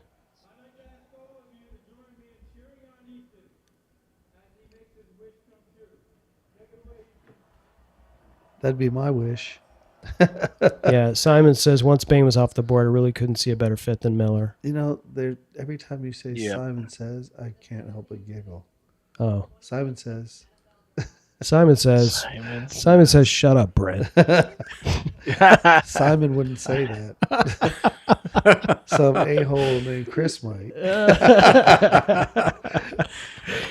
You gotta get that picture off there, Chris. that's creepy. I know.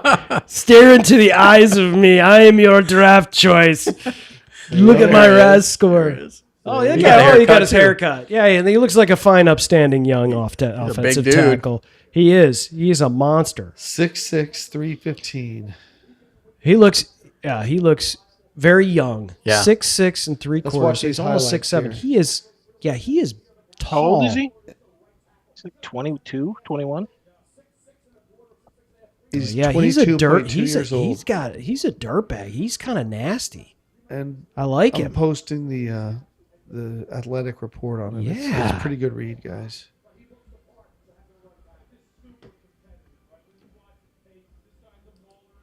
He's Mike Myers vibes there. Yeah. He's a molar. Yeah, he's kind of a dirtbag. I like him. On the field, I'm sure he's just an upstanding human. I'm not sure, but we still need a lot of help on defense. He fits the no turds policy, So, but here's he's also a very good kid too, right? I mean, I know we were kind of making fun of that, but like, he's an outstanding guy, like upstanding citizens player. Fits that mold, right? Mm-hmm. Yeah. How old was he? 22.2 years. Oh, good. Vikings picks in. I mean, is there any shot? I mean, you probably already have this, but it's got to be Thieneman here, right? I actually haven't been looking, to be honest. I've been busy with that. But I will look. You're good. I mean, we'll continue to break that down. Survey says Caleb Caleb Banks. They got decimated. That's like a Quezzy pick, they though. Lost both their starting defensive tackles, remember, because of free agent. Interesting. Because of, his foot, salary cap. His foot still. It won't be ready till June. He'll be ready. Foot issues and maturity issues. Yeah. He was one of the three players that they were concerned about. Proctor, Banks, and who's the other one? But I mean, I can't remember off the top of my head. Chris, can you open that PDF that I sent to the? Where'd you send it? I sent it. I put it on the Lions chat, but okay, I can drop it to you personally, or give it to Dan, whatever. Panthers are taking Freeling. Okay. Which is fine.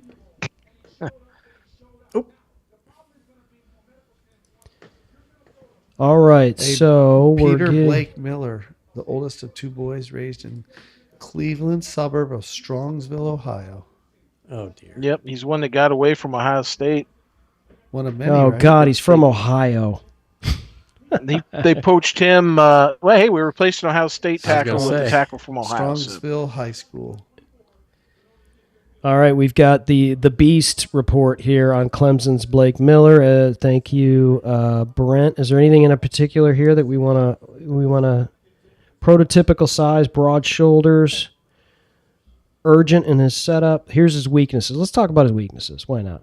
Upright posture. I did notice that. He was standing very upright in the highlights. Inconsistent. It feels like that's coachable, right? I mean, you do see offensive linemen come into the pros sometime where they have to learn that. Inconsistent technique in pass pro. Delivers adequate pop but doesn't have overwhelming power to create knockback. Can be late to draw hands from the holster, opening his chest to rushers. Gets caught leaning, requires a half beat to get back in position. NFL rushers will find some success setting him up. Almost all, or 96.5% of college snaps came at right tackle. So there is lingering questions about his position flex. So, guys, are we thinking that this move has Penei Sewell moving to left tackle? Yeah, 100%. Okay. I don't feel terrible about it. We knew this was a possibility. We all thought the best tackle available, and if that means Penei moves, he moves. If it means he doesn't move, he doesn't move. Yeah, there's lots of. Look at how many starts this guy has. Is that 54? Yep, starts? 54. 54 starts, so he's got Eagles- plenty of experience. Eagles traded up with the Cowboys Oh, wow. to 20, and they gave them the 23rd, 114th, and 137th pick to move up 3 spots. And they got a 7th rounder back. I don't know who they're taking yet, but that's an interesting move up. Inter trade like that. Doesn't happen too often. Let's see what they're taking here. Unless they're wanting a receiver, because they're going to trade A.J. Brown, right? Yeah. Yeah, that's pretty eventually. much done. They should have just taken Pickens off their hands. I'm sorry, do we know who the Panthers have selected? Freeling. Monroe Freeling. Okay. And then the Cowboys are going to pick the receiver, maybe. Did you see they said, hey, we're not going to sign? Yeah. Well, no, Eagles traded up to the With Cowboys spot. Eagles traded up with the Cowboys spot. Yeah, they're taking Lemon. Well, yeah, they also yeah, want to they're- trade A.J. Brown. Yeah. So, Well, A.J. Brown's going to the Patriots. It's a done deal. They just have to wait until after the 1st, I think, of June because of the money. Yeah, June 1st. yeah, Lemons is he runs routes a lot like Amon Ra. I read that. Yeah, I watched his highlights. I didn't read it necessarily. Terry, thanks for joining us. Have a good one. Yep. Have a good night. Terry. Thank you, sir.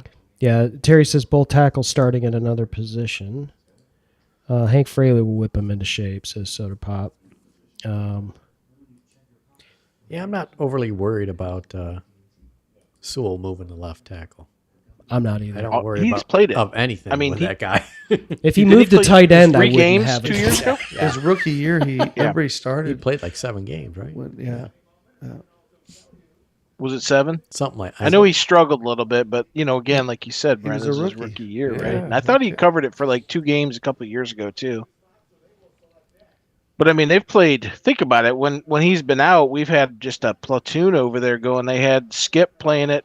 Yep. What, he started 2 games last year, maybe 3, and someone else started a game, place of Decker. Mm-hmm. So, Manu. eesh. So there's Freeling to the I mean- Panthers. This offensive line now, guys, is, I don't want to say it's stacked, but it has got a lot of players at it.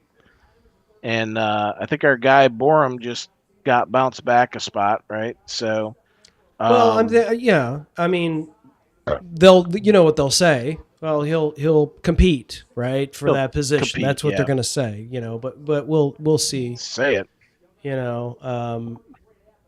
And it's good to have depth in that at that position for sure. I mean, there's not. That's something we haven't had, and we always seem to be running into injury situations. So Right. do I feel awesome about it? I mean, it's kind of hard to feel awesome about it because of the, there's not awesome players at pick 17, right? We would have to trade, out for him. That doesn't mean he can't be.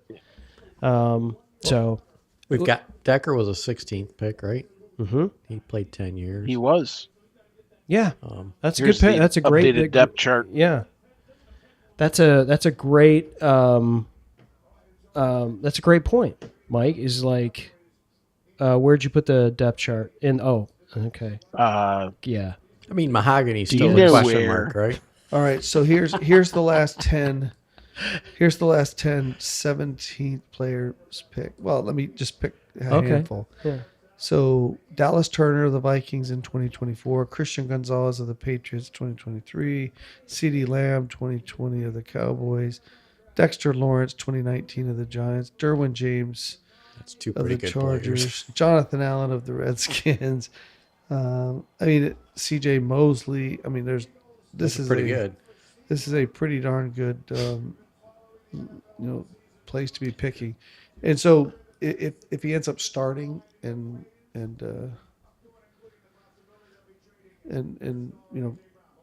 being a good pass pro on that left side and a decent run blocker, which is kind of how he's evaluated. I think the Lions got exactly what they needed to get out of the draft. Whether it's here or later, they got exactly what they needed. And we know the priority that the Lions place on play action. Play action is a main staple of their offense, and that'll give Miller a real chance to get back in position, develop, learn to hand fight, protecting Goff's blind side. Yep. And I check. Now, do we talk about the possibility of Holmes trading up in the second round? Is that something that he could conceivably do, or into the late first round? I mean, depends on who you're looking for, right? That's right. That's exactly right. Right. So we have pick 18 in the second round, 50th overall.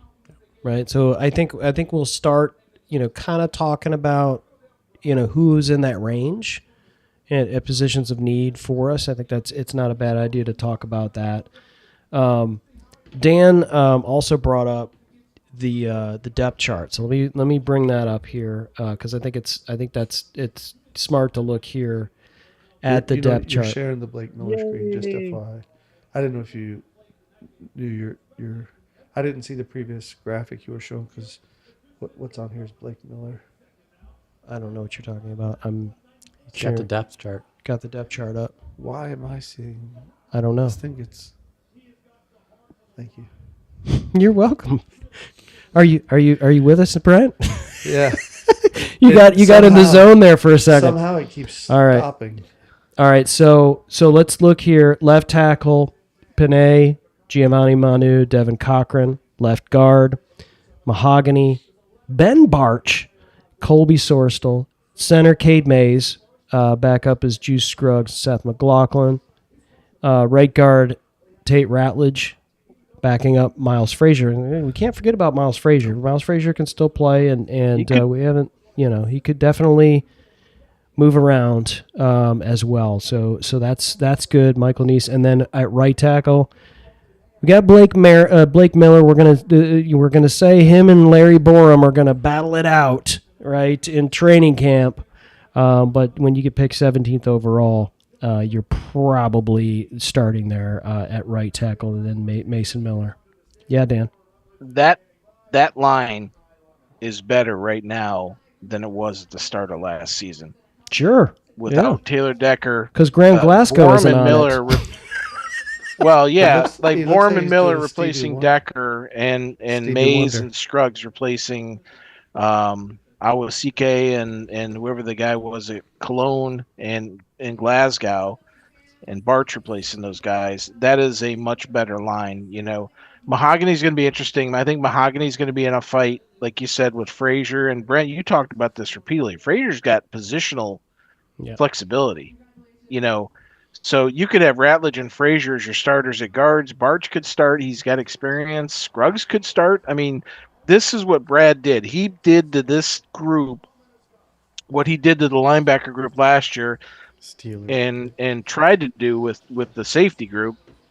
And that's build it up with a bunch of extremely good depth guys that are fringe starters in addition to his starting teams.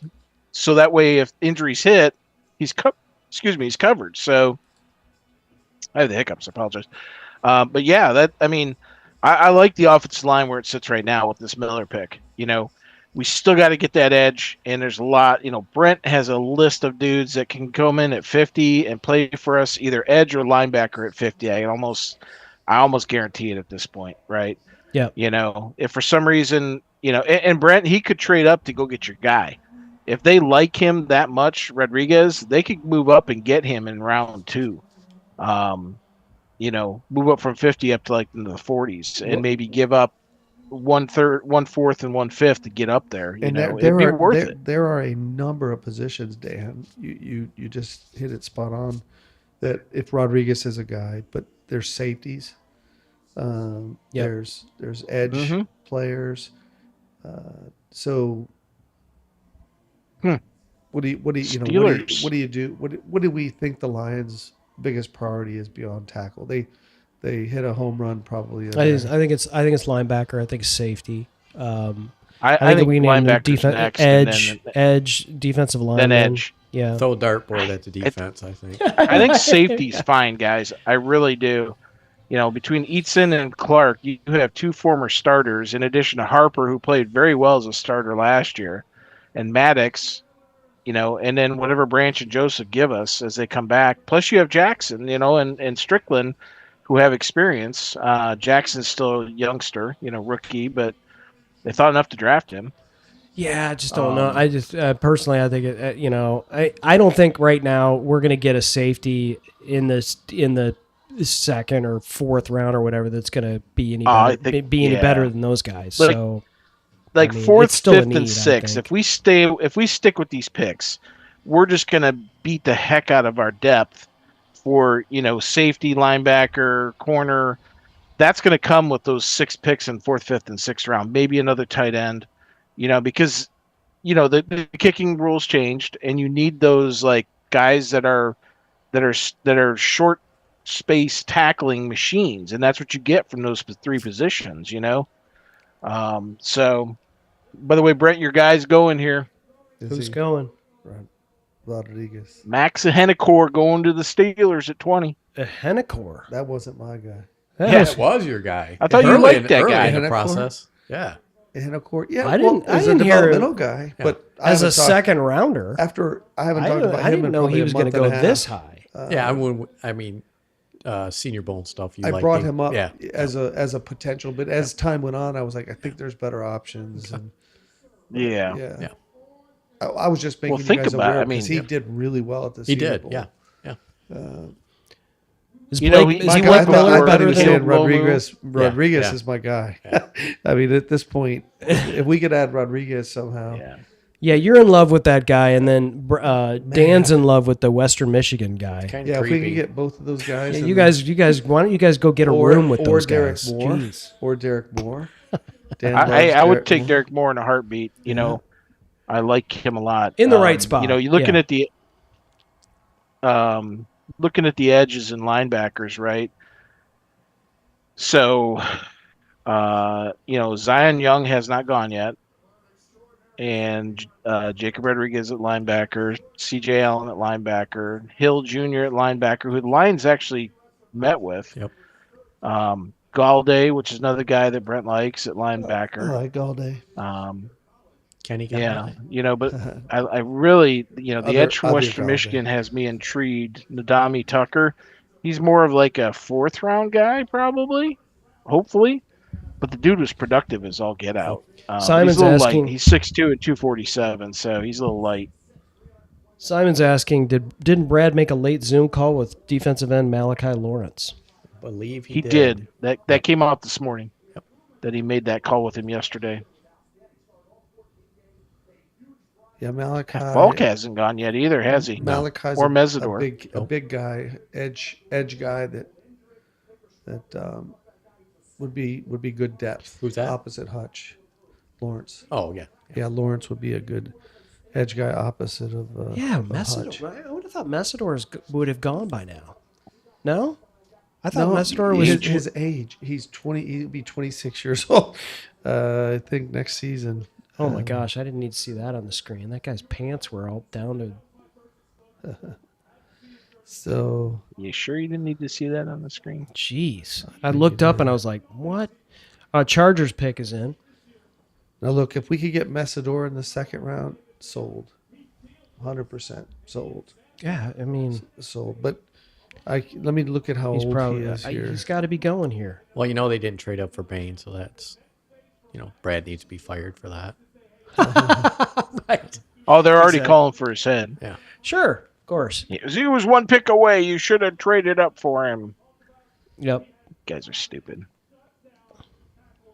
Yeah, they do not have that pick in for the Chargers yet. Maybe a trade brewing. Have they announced the Hennecore for Steelers they yet? They did. Yeah. Oh, okay. Say the pick is in. They're shaking hands right now. Yeah. Yeah, I mean that's a good pick, I think, for them.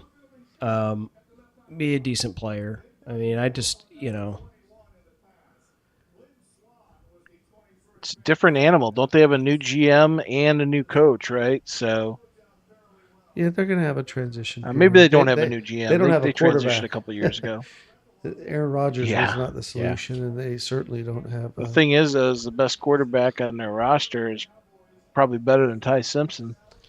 So you know who happens to be rated 48, 49, 50 on the Beast is Jake Galladay, Cincinnati linebacker, Gabe Jacobs, and Anthony Hill Jr.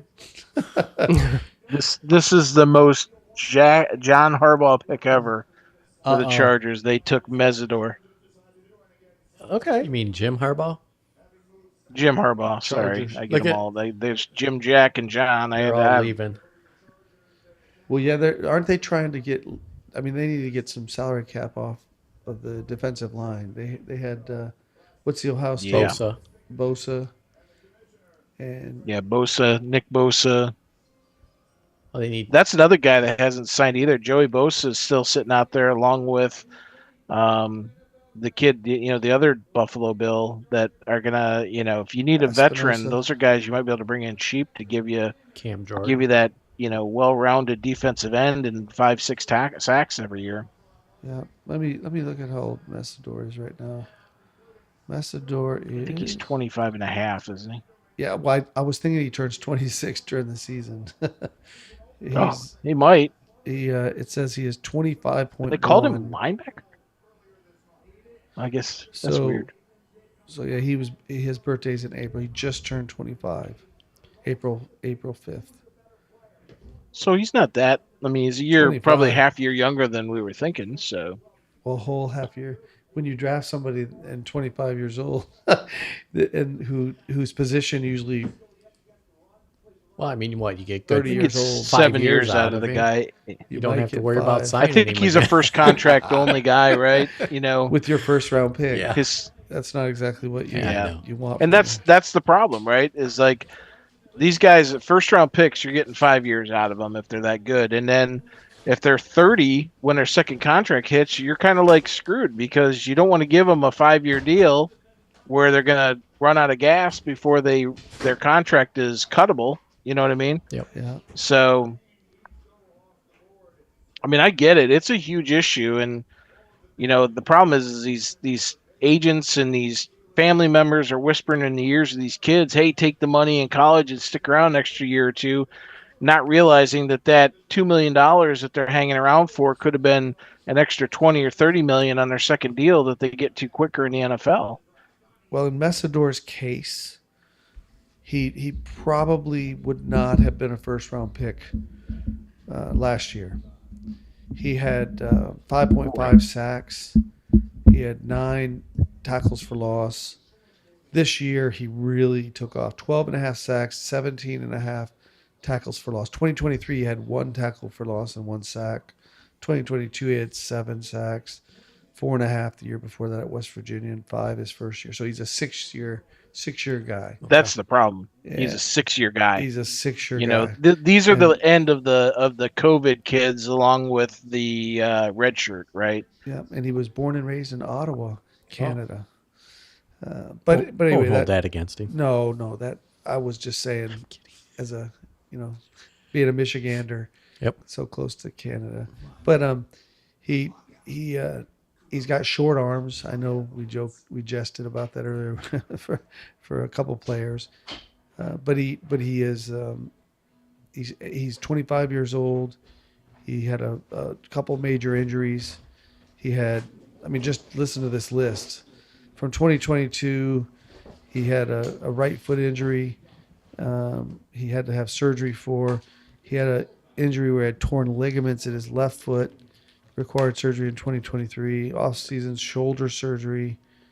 And then since then, he's only missed 1 game since 2022, but had some injuries early on.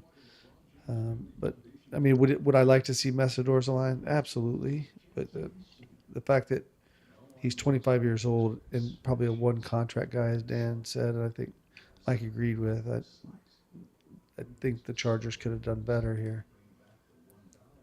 Yeah, I think they really wanted Sadiq, but with him being gone, I think there's a lot of teams that probably wanted Sadiq. yeah, But it's a nicety. It's a nicety, right? yeah. The national media is just loving this pitch clock with this 8 minutes. They're like, it's just clipping right along. I mean, we are a little over 2 hours in, and we are at 24. Cowboys have picked. I don't know who it is, but we are over halfway or over 2/3 of the way through the draft, right? First round at the 2 hour mark. So we're getting 10 picks an hour in. That's pretty darn good. That's really good. And teams have been going ahead of schedule. Yeah. So, it's going to move quicker tomorrow too. It's 1 minute less. Oh yeah. Well, the players that are still there. I mean, a lot of guys that we've talked about over time is Malachi Lawrence. You got Zion Young. You got D'Angelo Pons. You got Cassius Howell, Jacob Rodriguez, R. Mason Thomas, Oklahoma, C.J. Allen, Georgia. Well, we don't have to worry about Lawrence because the Cowboys just took him.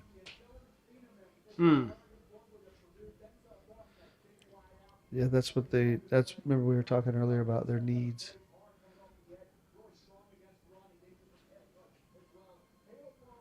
So the Cowboys have had a pretty good draft so far. Caleb Downs and Malachi Lawrence. Restocking that defense, which needed it because they're idiots and traded away everybody that was good. Well, they got salary cap issues when you pay your quarterback $63 million or whatever it is, and he's not worth half that probably. Well, he would be if he was healthy ever. I don't know. Browns are up. 24th overall pick is on the clock. The cost of quarterbacks is gone through the roof. Quarterbacks are making a disproportionate amount of the salary caps if they're any good. And he is definitely... They're booing the Cowboys. Good old Pittsburgh. Well, I'm not sure I'm following, though. Why are we talking about quarterbacks? Oh, we were just on a tangent. Dan had brought up okay. Well, I said we had the Cowboys had a good draft, and he said that they had to cut a bunch of good players, or get rid of a bunch of good players, and I said it's because of what they pay their quarterback. So, yeah, guys, I wanted to read this. This is from this is on our draft pick. Detroit Lions, Blake Miller at number 17. This is from Todd McShay, The Ringer. Miller is a powerful mauler with the strengths to move defenders off the ball. He blocks through the echo of the whistle, has a finisher's mentality. He's an aggressive downfield blocker who overpowers defenders in space. At Clemson, he was a team captain, 3-time All-ACC right tackle who set school records for consecutive starts by a non-specialist with 54, opted to play in Clemson's bowl game against Penn State despite the Tigers' disappointing season and had one of the best performances of the year. He also tested well at the combine. Miller sets with a strong base, keeps his cleats in the ground, and anchors well for the most part. He latches and locks out when he gets his hands inside. He doesn't cover enough ground with the second kick step and can be beaten by speed, especially when the opposing edge rushes from a wide 9 alignment. His hand placement is erratic, which puts him in vulnerable positions. He's susceptible to having his hands swiped as he's beaten to the inside. So some of that feels coachable, right? If Fraley's going to get a hold of him. I just, there's some of this stuff you can't coach that he's got, right? And that's a Lions thing, right? Is this guy, and I didn't even think about this, but he knew he was going high in the draft and didn't opt out of playing in a terrible Clemson season, not by his fault, Brent. Clemson was terrible. It had a really bad year, but he played in the bowl game and then had a great game. And so I think I think that says a lot about the kind of guy he is. Kind of feels, I feel a little bit better after reading that. Dan, what do you think? I mean, that's the stuff I was reading, 3-4 days ago when I kind of switched from Proctor over to Miller. Is it just, you look at his overall body of work, and he screamed like a player that the Lions would want to have on their roster. Good kid, leader. He has some flaws, but they're coachable. And you bring him into an environment with Penny Sewell and Hank Fraley, and I don't care who it is, they're going to get better and they're going to learn. Get him in a professional thing. Because let's just be honest about Clemson. Clemson has slipped. This is not the Clemson that was winning titles when they were paying kids through the church, right? I mean, this Clemson is a mediocre, above average ACC team, which in itself is is kind of an average, mediocre conference. So, I like the ability to take a good kid off that team and put him in an environment where he's going to just get better and better. Well, is that a hot take? Yeah, that's hot. Hot. So hot. So I was looking at the NFL.com, and I just sent to the Slack channel for anybody that's not part of the Slack group. Just drop us a note, and we can get you added to it. A lot of Lions content, chat. Dan's created an RSS feed that brings in all the articles, and really, really just a fantastic group of folks. But I was reading NFL.com's player evaluations for offensive tackles, and I was looking at the overall ratings, and Caden Proctor was a 150.10, and you look at they rate them two ways: production and athleticism. Francis Mauigoa, something like that, is a 145.43. So 150, 145.43, and I looked at Blake Miller, and he's a 163.01. His athleticism is a 90.56. Again, hands issues, very coachable. Hands issues, have him take up Taekwondo. Right. UFC work on him training. Being too upright. You can work on that. I think Decker was like that. And when Decker came in, he was Decker was still upright. Yeah. I mean, Decker was very pronounced upright. And Decker was just huge. He's a big and man. this kid's big too. I was going to say he's not much smaller. A little bigger than Decker was. I think he's bigger than Decker. He's almost 6'7". He's like 6'6" and 3/4. I've done this before, but I'll do it again here. Do what? Let me do the RAS compare against these two, and you'll see much close they are. Right? Well, I did it before, and I don't remember what I did Blake with Miller's got a really high RAS score. Yeah, it's right. I've got it on the screen. It's 9. He does. He's a 9.9. And if he just had eaten a box I can do a box side of by donuts side for before you. he weighed in because of his weight. Yeah, and Josh got a good point here. 54 starts. Yeah, that's impressive. I don't know. Does he have an injury history at all? I didn't. No one's saying it's not all the stuff. 54 straight starts. Let's go check Dr. Jimmy and see. 54 straight starts. So Browns pick.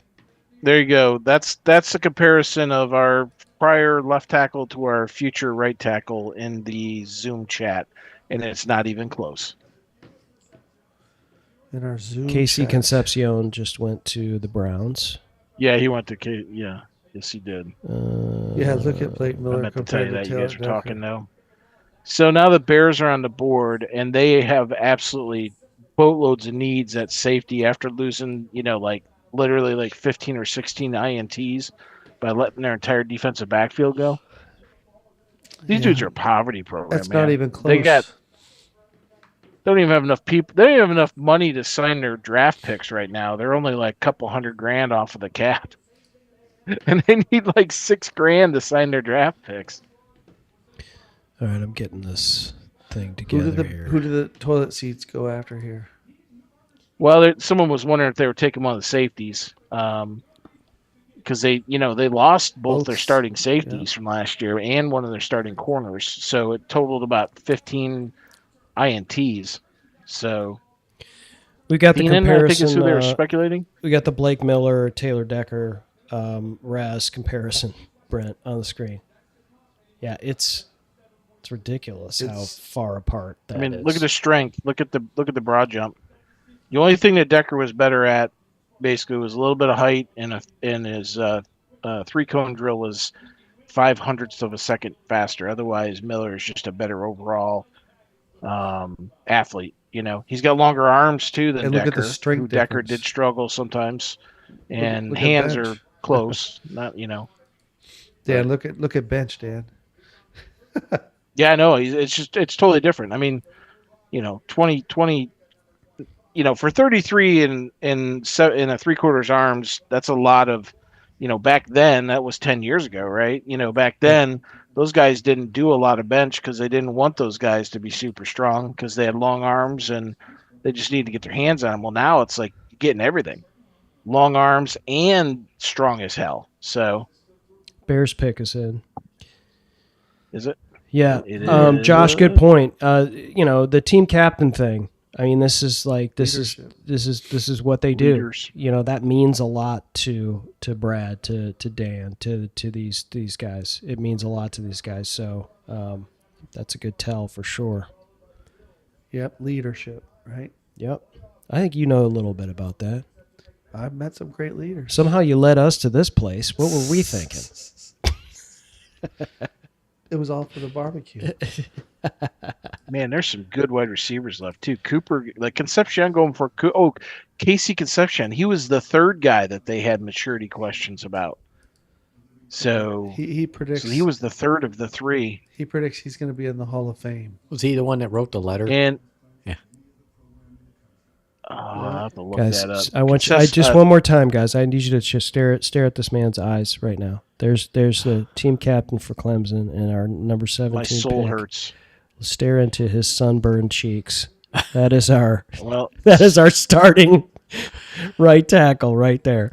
How about that? Okay, I'm taking him off the screen. Safety Dylan Thieneman went to an NFC North team, but not the Vikings. He went to the Seats. Okay. So makes sense. They needed a playmaker back there, but we'll see how good this Oregon Duck guy is. Oh, he started in Purdue. So and then he jumped ship to Oregon. He's smart. Oh wait, so the Bears are picking Thieneman? Yes. Okay. Yep. I was multitasking. Yeah. So the other it's Bud. What's his last name from? Or no, the Toledo safeties. The three named Toledo safeties. Warren. Emmanuel McNeil Warren. He was supposed to go first round. So you feel like maybe he's going to go down here. But the TCU safety is I'd like to. He, 49ers, Dan pointed Bills, out that Bud, Dolphins. his name is Bud. Young? Bud Clark? Weiser? Clark. Is it Thank Clark? you. Clark. Bud Weiser. Wiser. Bud Wiser. Why? So we started digging in on Clark a little bit, and he has some challenges. Oh, Bud Clark. Yeah. I mean, McNeil Warren was a second overall rated safety. Thieneman was 8th. Halsey was 19th. Zakee Wheatley was 26th, and Michael Taffy from Texas was 14th. So, and Downs was 40th. If that tells you anything, but there's a lot of safeties out there that were top 100 safeties last year in college football. So, a couple of dogs too. Who's kind of grown on me at safety for those later rounds is Zakee Wheatley of Penn State. 6'2", 202. He was 26th overall. Yeah, and he's got a coverage grade of 83.5 and overall 85.9. He's a kid that is Kirby Joseph like in terms of. Oh, do you get him in those third, fourth round, in that third, fourth round area? yeah. And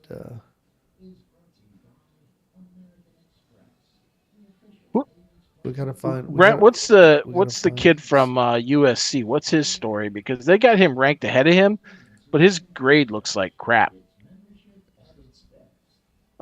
His name is Kamari Ramsey. They actually had him ahead of Wheatley. I don't understand why. I don't know if maybe he was injured, but he only had like 27 tackles and 2 passes defense. I just don't understand why he was ahead of a guy that had 74 tackles and an INT. There's the other USC kid is rated much higher. Bishop Fitzgerald. Oh, I've got him like 191st. Yeah, he's if you go on PFF, let me just check here. He did have 5 picks and 3 passes defense. Definitely more productive. Yeah, Ramsey had to be hurt. Fitzgerald, when you take out 2 games. When you take out all the the underclassmen that aren't in this draft, he's a 90.7. Okay. Bishop Fitzgerald is, and he's third on this year's draft eligible safeties. What's the story with Lewis Moore from Indiana? Kid had 6 INTs last year. Of course, he played 16 games, but still. He's listed as 54th in college football with an 82.5 overall. So he's in that same range as Bud Clark. Bud Clark is just a few behind him, and then Zakee Wheatley, the guy I was mentioning, is 32, and Lewis Moore's 54 overall.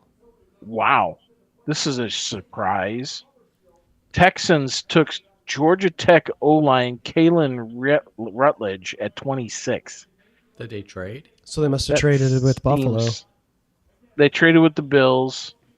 He's a guard. That just seems kind of high for him, maybe. Wow.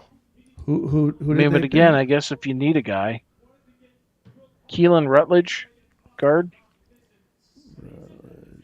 So Texans moved up 2 slots from 28 to 26 to take Rutledge, a guard. He was ranked. He was 60th overall in the London rankings I had. Yeah, 22nd on PFF. Good run blocker, 21st overall PFF, and 76.5, 22nd overall. But Emmanuel Pregnan was better across the board. I mean, he's from Oregon, second overall, 11th in overall in pass, and third overall in run. So, I'm sorry, that's correct. Yeah. That's just that's weird. Did get somebody to block for Kid Montgomery. must have a problem. Well, he must have some sort of injury or something. Kid from Oregon. Rutledge is 6'4", 330. Mauler.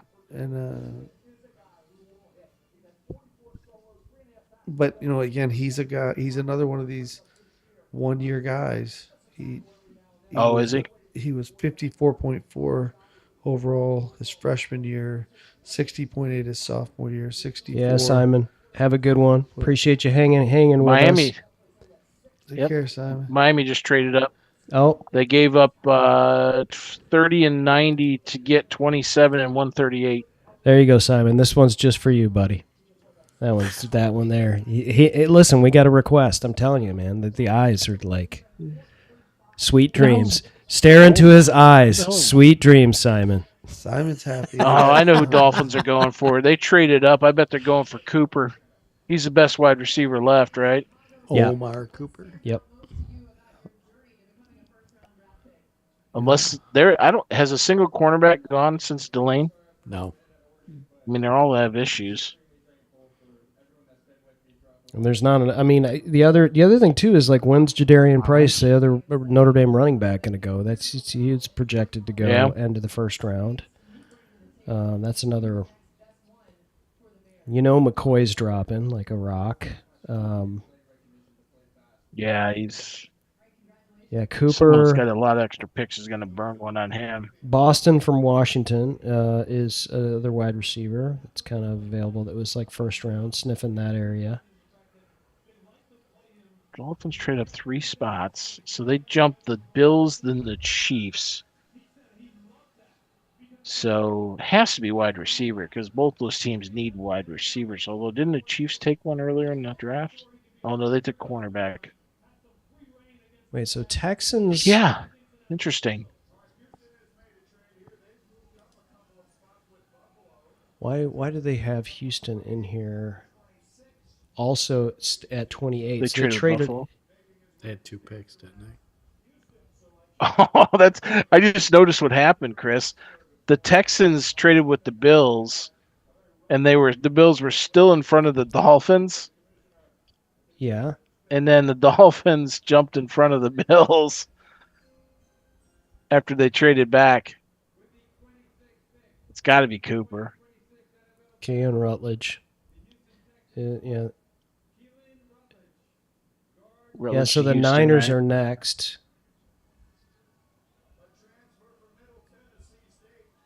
Transfer from MTSU.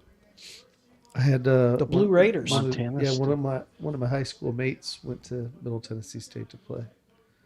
He was a guard. Huh. He was a guard. Yeah. When I lived in Nashville, I mean, it's 45 minutes from Nashville. It's a good school for recording engineer. Oh, is it really? Oh, yeah. Of course. I got to go find what Nashville. Dr. Jimmy said about our guy here. Miller, right? Yep. He says Blake Miller, injury concern 1 of 10. He had a fractured wrist with surgery, 54 straight games, 3,778 snaps, a Clemson record. And yeah, he loves the pick. He's healthy as can be. So Jim's calling the picks before they show up on TV sorcery. No, it's just Twitter. it's just us. Come on, Jim. We You know about Twitter. Guy. Jim has more X followers than Kim Kardashian, so he should know. Interesting, man. Fashion advice had us taking Miller, so that's good. All right, I so still Miami's don't know on the who clock. We don't know who the Dolphins I are don't know taking. who they took. No, they traded up too. It's like you'd think they knew who the hell they were going to take. What do you? They want to wait There till it the is. commercial's over. Oh, Holy smokes! This is a freaking out of nowhere. oh. San Diego State cornerback Chris Johnson. Oh no, he's been rising. I've been reading Well, a I lot understand about that, him. but he's rising because the other two cornerbacks are busted up. Those guys are significantly better players than him, but in the first round, I think them being injured has helped him jump up, right? Well, I mean, I'm looking at him as the 17th best player available on ESPN. I guess I had him as 33rd overall, yeah, just in front of Pons. This is not. I mean, this But is sort Hood of. is healthy. Well, here's the thing about Chris Johnson. He's a I see 4.40. why. He's a 4.40. Yeah, He he was second overall. He had 4 interceptions, 2 returned for touchdown last year. So he's a speed, pure cover corner kind of guy. Yeah, Jim, also you've been He on was second overall Substack too long. cornerback, and He's a physical tackler. yes, he was a second overall cornerback for PFF too last year. So that's why. Yeah, there's one kid. I get it there's now. one kid that. Plus, it's the Dolphins. Come on. the Brandon Sissy from Who? Brandon Sissy from South Sissy? Carolina. Oh, that guy. He, He is the worst rated cornerback by PFF in the top 10 cornerbacks. He is ranked 188th. he was rated above Johnson, and then the other 3 were Colton Hood, Avion Terrell, and Jermod McCoy, and we know 2 of the 3 of them are banged up. So, Well, Sissy and Pons were ranked 38th and 40th, and Johnson was 33rd in the blended rankings I had, where I took like 3 or 4, put them together. So I mean that makes sense. He's right there. I don't know why his PFF grade was so bad. Maybe his run support. Maybe he's just like a pure corner, like pure cover Johnson guy. or Sissy? Sissy. It says he's Johnson's second overall. Johnson's a physical against the run. Yeah. But it says Sissy's good at getting the ball carried to the ground, though he misses some tackles by This going guy, for the okay, ankle. this guy's last name is really Sissy. Yeah, CIS. CISSE. Kissy, but I think it's Sissy. But the guys that if the Might Lions wanna- do decide yeah. to go corner, I mean I like Pons and I like Keontae Scott of Miami, the ones that we were kind of laboring over when we were doing our mock draft. Scott's ranked really. He had a really good year last year. He was the 3rd best overall corner. Yeah, so we're looking at pick 18 tomorrow, 50th overall. Mm-hmm. and the Lions could just go anywhere here. I would really like to see Brad move back into the third round with those extra fourth, fifths, and sixths if he can. I don't like that big gap. Yep. Yep, I Dolphin, Texas. Thanks, Brer. So we're up 17th tomorrow. We got what, Blake, 3 more today? Pick 18 tomorrow. So right about where we pick tomorrow is where Gabe Jacus is. Chris Johnson is gone, so he was in that area. C.J. Allen, linebacker, Georgia. Jacob Rodriguez, linebacker, Texas Tech. Keontae Scott, cornerback, Miami. Those are the guys that are in that range. That Anthony Hill Jr., Texas. All positions of need. So if we trade down and add a third round pick, something like that, then you start to look at Jadarian Price as an option. Because if you have another pick in the third round where you can start to load up on some defensive depth. Derek Price, Moore, the running back from Notre Dame? Yeah. You had brought him up earlier. Yeah, but I was just wondering about the running back. I wasn't thinking in Price for the Lions. I think middle of the round 2 ranking roughly. I think running back for us is, somewhere in the 5th. Yeah. You know what I'm saying? Like I don't think we're going second round for running back. I think we have bigger needs on the defensive side of the ball. Yeah. Yeah. Well. Anyway, I was just pointing out guys that were in the range of where we're picking. I can tell you right now, guys. Derek Moore. We're sitting here. Yep. 1, 2, 3. There's 5 picks left in the first round, right? D'Angelo Pons, and Lee Hunter. That big. You got McCoy, Falk, Cooper, Woods, McNeil, Warren, Terrell, Hood. Caleb Lomu hasn't even sniffed. Right? So there's some really and this happens every year. This is like how we were able to steal our safety and tight end a couple years ago, right? Those guys fell. Mm-hmm. Like Pons is that guy right now. Yeah, Brian Branch, right? Grant. Branch. Yeah, Branch. Yes, thank you. But you're right. You got Young, Rodriguez, Jacus. All these 3 guys are right in that like low 40s range in this blended average I put together. Lee Hunter's out there. Anthony Hill and Pons is there, and there's a lot of good defenders that are going to be right around that spot. Derek Moore, Moore is at 62 overall. I could absolutely see the Lions grabbing Moore. Yeah, the Patriots traded up with Buffalo inside the division again. Patriots pick is in to get Lomu. Well, he's gone now, so yep. I'm just like, man, he's still there. Nope, not anymore.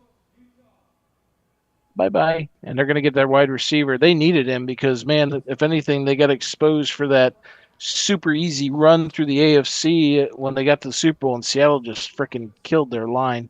Shut them down. They drafted a tackle last year in the first round. Yes. The Bills don't really care about picking the wrong one, I guess. That's their second trade down. They're doing the Brett thing. Yeah. Haven't they traded back twice now? Well, Buffalo. I think Buffalo's a lot like Detroit's situation. Buffalo traded. They got a quarterback that's demanding a lot of money. They've got some pretty decent skill position players, running back, decent tight ends, few studs on the defense, and they just need depth and fill a couple holes. And they got salary cap issues that they got to be mindful of.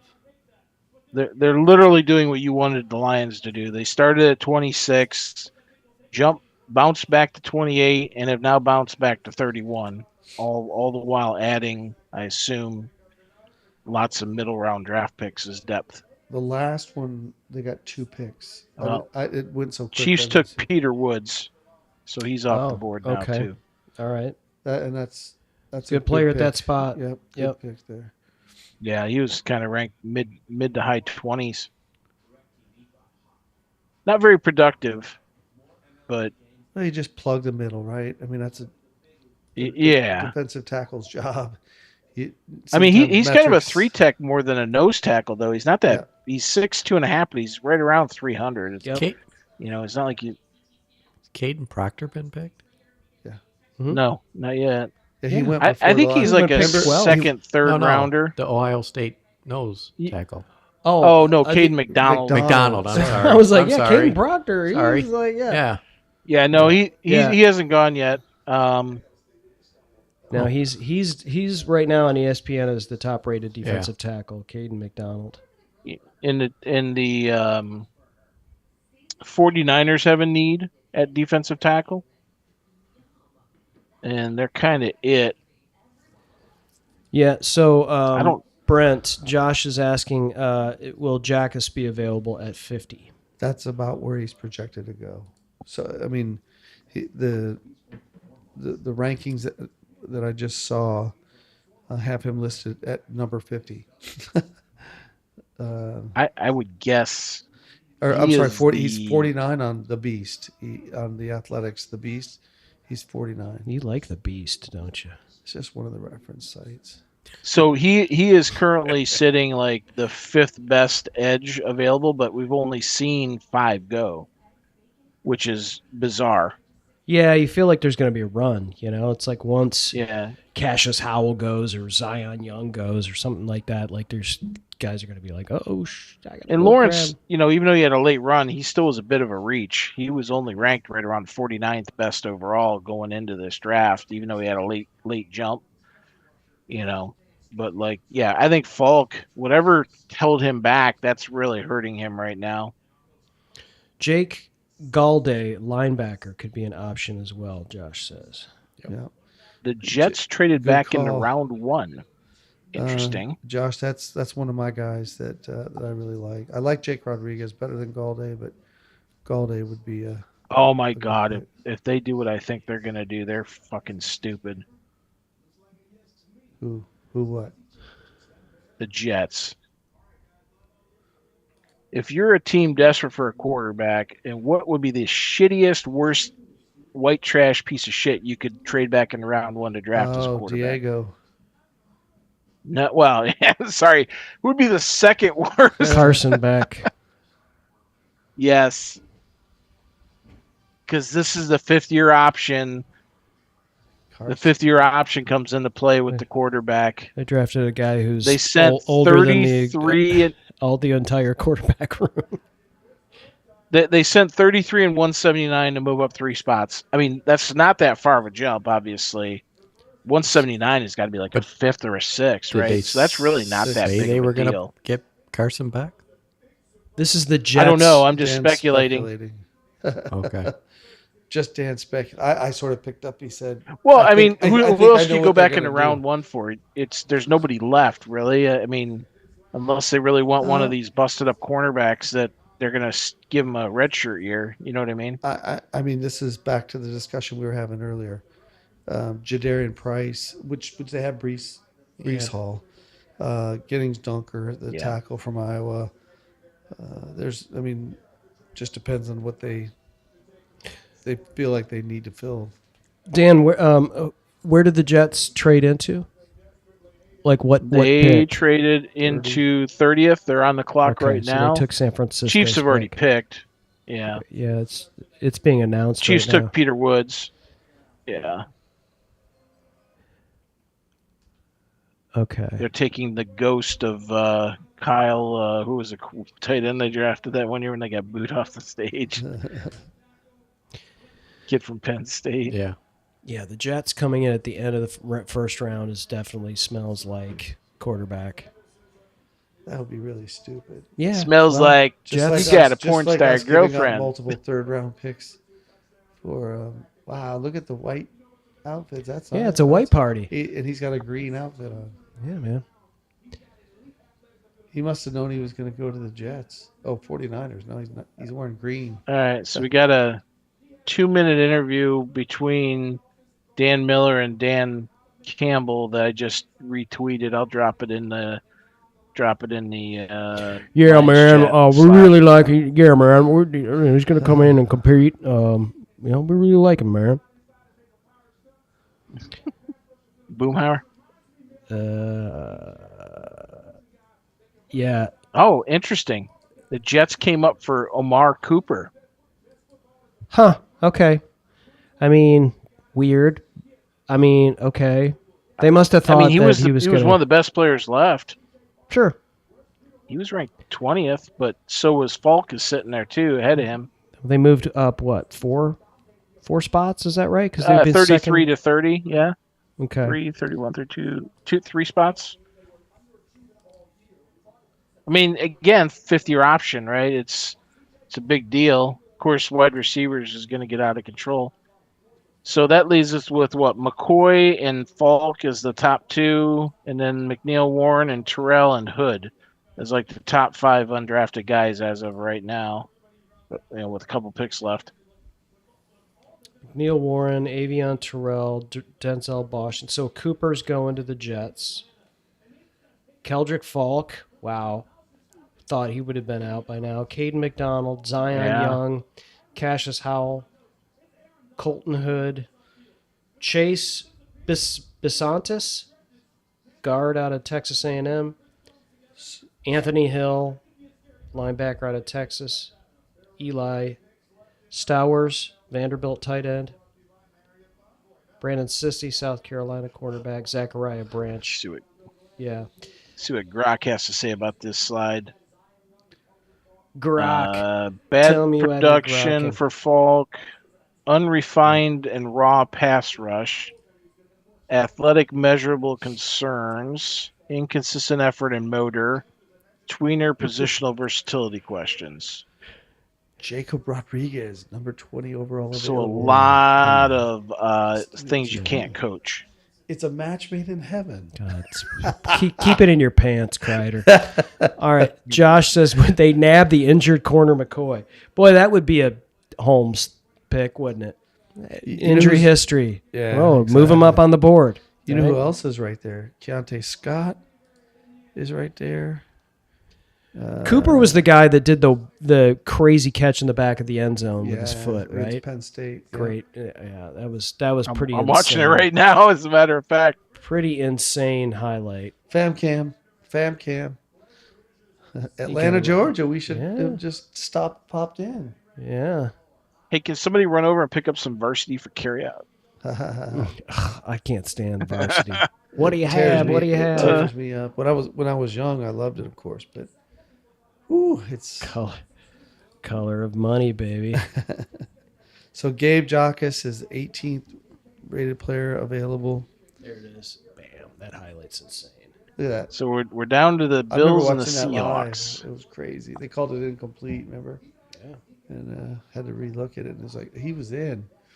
Mendoza does throw a nice ball. There's no question. I don't. Look at how physical he is. Yeah, he's good. He's good after the. And he catch. does it under pressure too. I mean that's the key trait for him, is he can still deliver it even when he's got a guy right in his face. So Emmanuel McNeil Warren is second best player available. Avian Terrell, Denzel Boston. Titans are on the clock. Traded up with, I guess, the Bills. So the Bills traded down again, Brent. Jeez, they're literally doing the thing. They're channeling Brent. They're doing the thing. You're gonna have to switch and start rooting for another team on the other side of Lake Erie. At some point, you got to make a pick, Buffalo. Not really. they're gonna do what I wanted the Lions to Dude, do. If we're gonna get into the fifth round, it's gonna be all Buffalo. Stock up. This is like Minnesota letting two teams jump in front of them in a draft to save a couple $1 million in 1 year.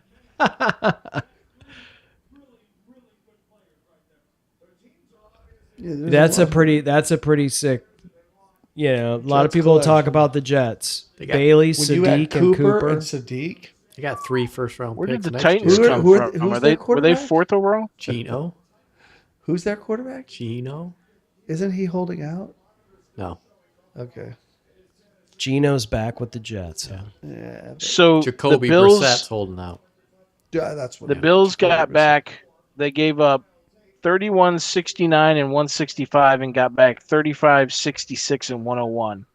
So they moved back 4 spots, and then moved up 5 and 64 spots in later rounds. It doesn't sound like a ton of value to me. The Bills doing some extreme couponing here. Clearly uninterested in the bottom third of this first round as they trade out entirely. They're looking at the board like we are. I can't pronounce that guy's name. Trade out. Yep. Imagine, if you will, though, if you had just stacked up picks and you could go Jake Galladay, Derek Moore, R. Mason Thomas, D'Angelo Pons, Lee Hunter, Jason Kilgore. I mean, there's just stacks of guys. Yeah. That Yeah. you could pick here in the 3rd and 4th round. That would be really helpful. Zakiya Wheatley, Bud Clark, Caleb Tiernan, the tackle from Northwestern. Oh, that's why. Titans took Falk, so he is now off the board. They can have him. Yeah. Yeah. Yeah, I don't. You have like 3 Very sacks. concerning to me, that decline in production. Yeah.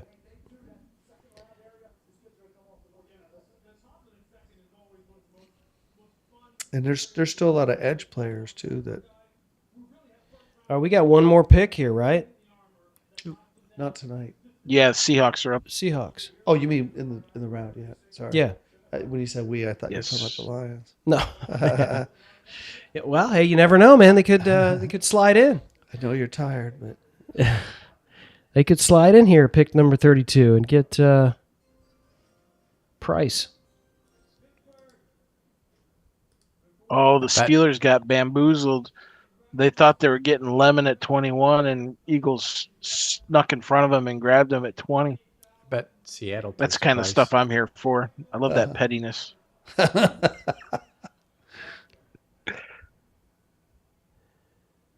who'd they pick? Oh, there it is. Okay.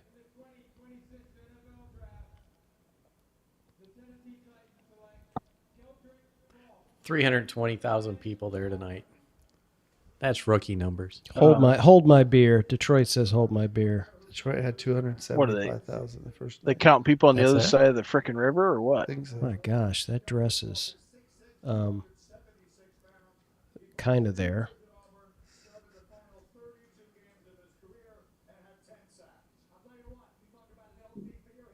Congrats, Pittsburgh. You took a busted up offensive tackle and you have no quarterback. But hey, you got 320,000 people here buying IC Light and eating Permetti Brothers.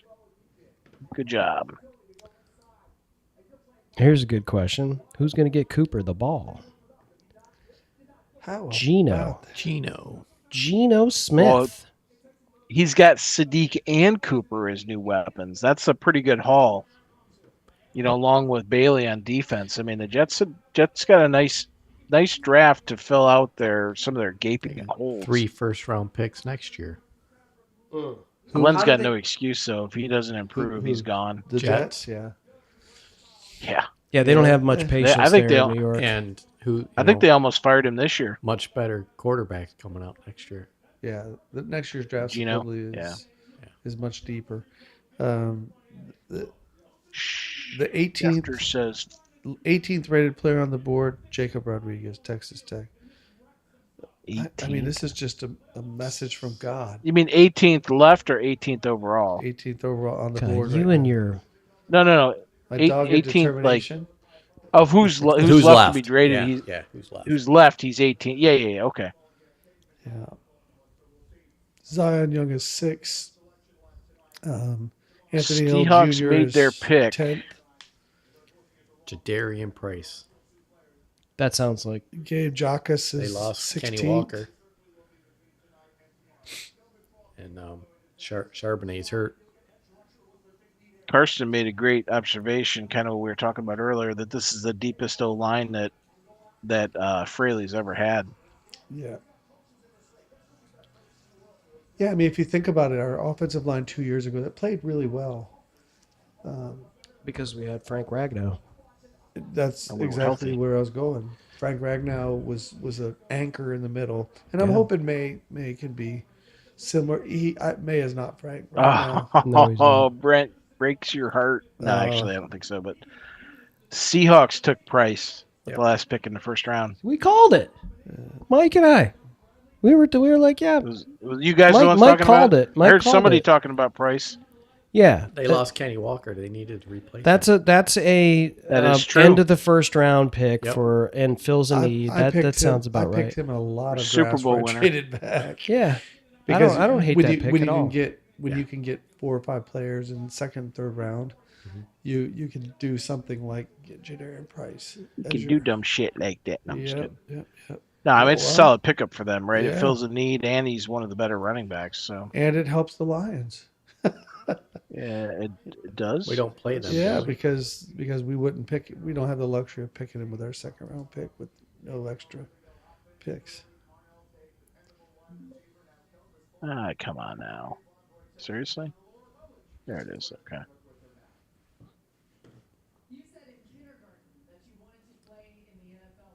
There's no doubt Holmes could make some moves tomorrow if he wants to. Yeah. Up or down. We won't know because he's tight-lipped about it, but I'm sure he was making he works constantly. It will really According to all the mutton heads, he was been calling around all freaking week trying to get trades. He's going to trade up for like 8 different people. There's six rounds still to go. Yeah. And a whole lot of players to be had. All right, as we awake, the thing about this is, the thing about it is even if we don't get who we need, there is definitely more waves of free agency coming. As these teams are going to have to cut guys in order to sign picks. They're going to also cut guys at the end of camp. Veterans who are, easy to acclimate back into new systems. So, I'm not overly concerned about anything at this point, with whether we get somebody or don't get somebody. So, edge specifically, right? So if he goes with the best player available, say Pons is there and he takes Pons instead of, a second tier edge. Yeah. I just think he can take anybody he wants. I think linebacker is probably number 1 from just a depth perspective. And we don't have that third starter. And then probably we could use a better defensive end and another defensive tackle too. Cade McDonald's sitting out there all of a sudden. He didn't go in round 1. Imagine putting him out there with Tyleek. Shit. I don't think that's going to happen, but he could take anybody he wants tomorrow. As far as I'm concerned, we're in that good a position. The first picks of the second round are always interesting. It's like everybody sleeps on it and kind of is like, oh my gosh, that guy's still available, and so you do see some trades coming in, and you're going to see some of these guys that you can't believe were there, which means that could mean we get a player like Zion Young dropping, and okay, what are we going to do there? Maybe or maybe Jacob Rodriguez, Brent's husband, is available. You're just jealous. You're just jealous. Is available, and that's right around the spot that is about right and fills a need for us as well. So I think tomorrow's going to be interesting. We're going to have 1 less minute per pick between picks. Yes. So it'll be even more lightning round. And this guy's really super excited on the stage making the pick. Wow. I think tomorrow that you're going to see McNeil, Warren, McDonald, Pons, and Young all go in the first 10 picks. I think those are the guys that you just said, Chris, are the guys that everyone's going to sleep on and think about, realizing, oh shit, these guys slipped out of the round. Maybe TJ Parker too. Yeah. I think what the interesting thing here as well is, before we start to wrap this up and talk about tomorrow, which, by the way, folks, if you are continue to tune in, we will be going live tomorrow.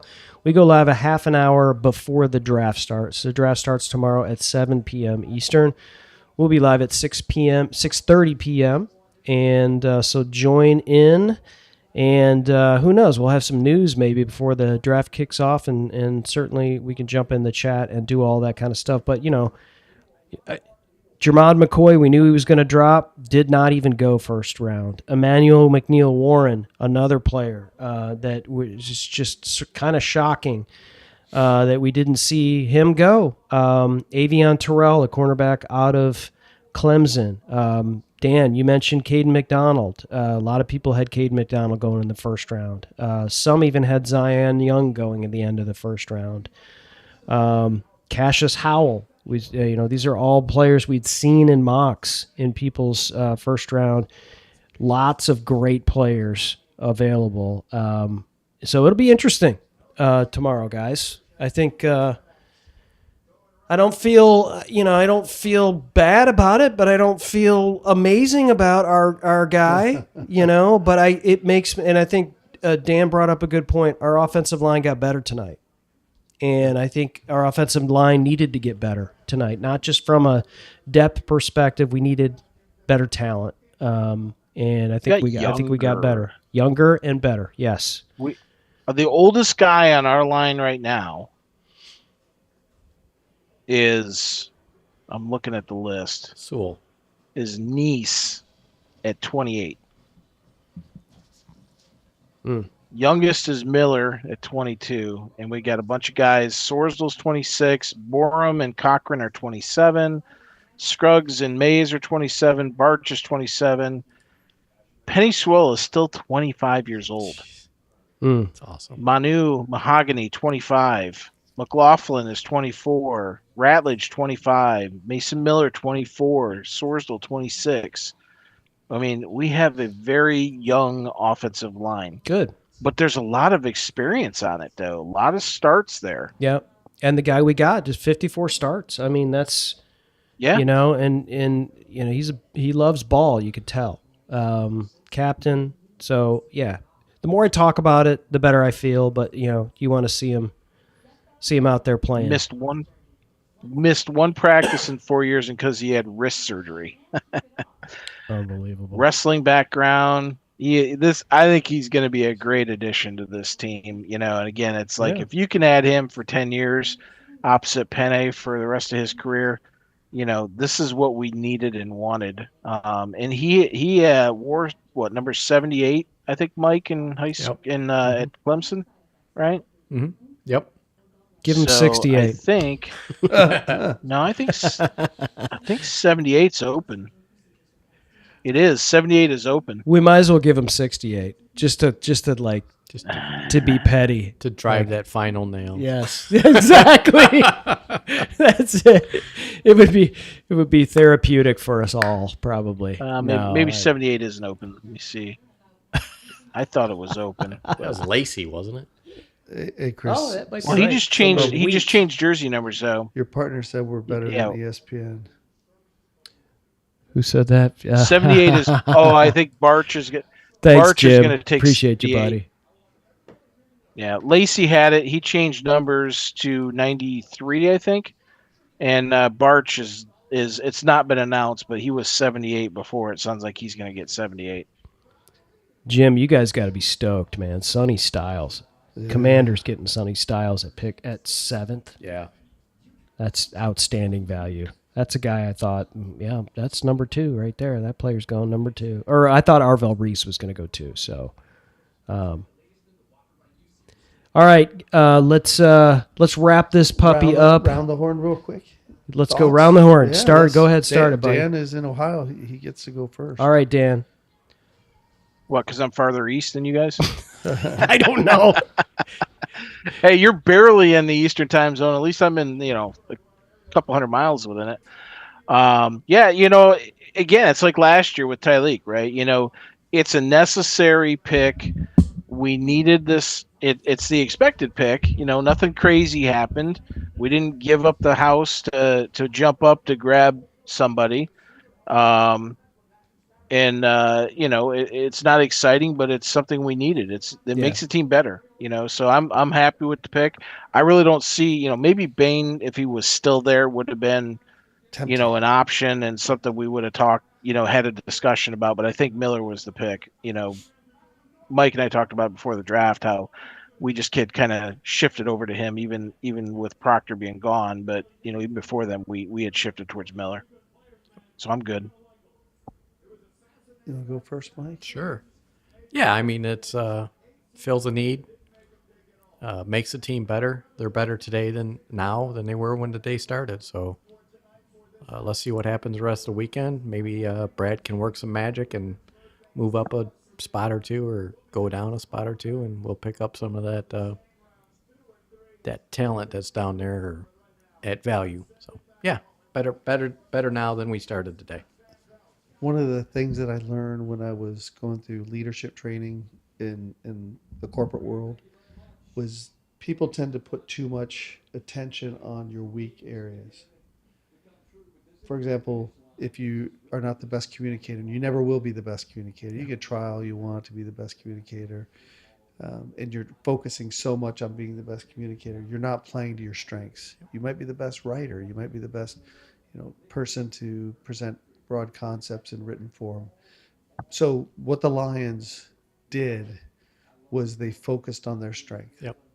They realized last year we lost a number of games, close games, because in those moments where we had to be able to run the ball, we had to be able to execute offensively, we weren't able to do it, whether it was offensive coordinator, the players, scheme. But the point is that we improved the coaching on the offensive side of the football. We have a lot of talent.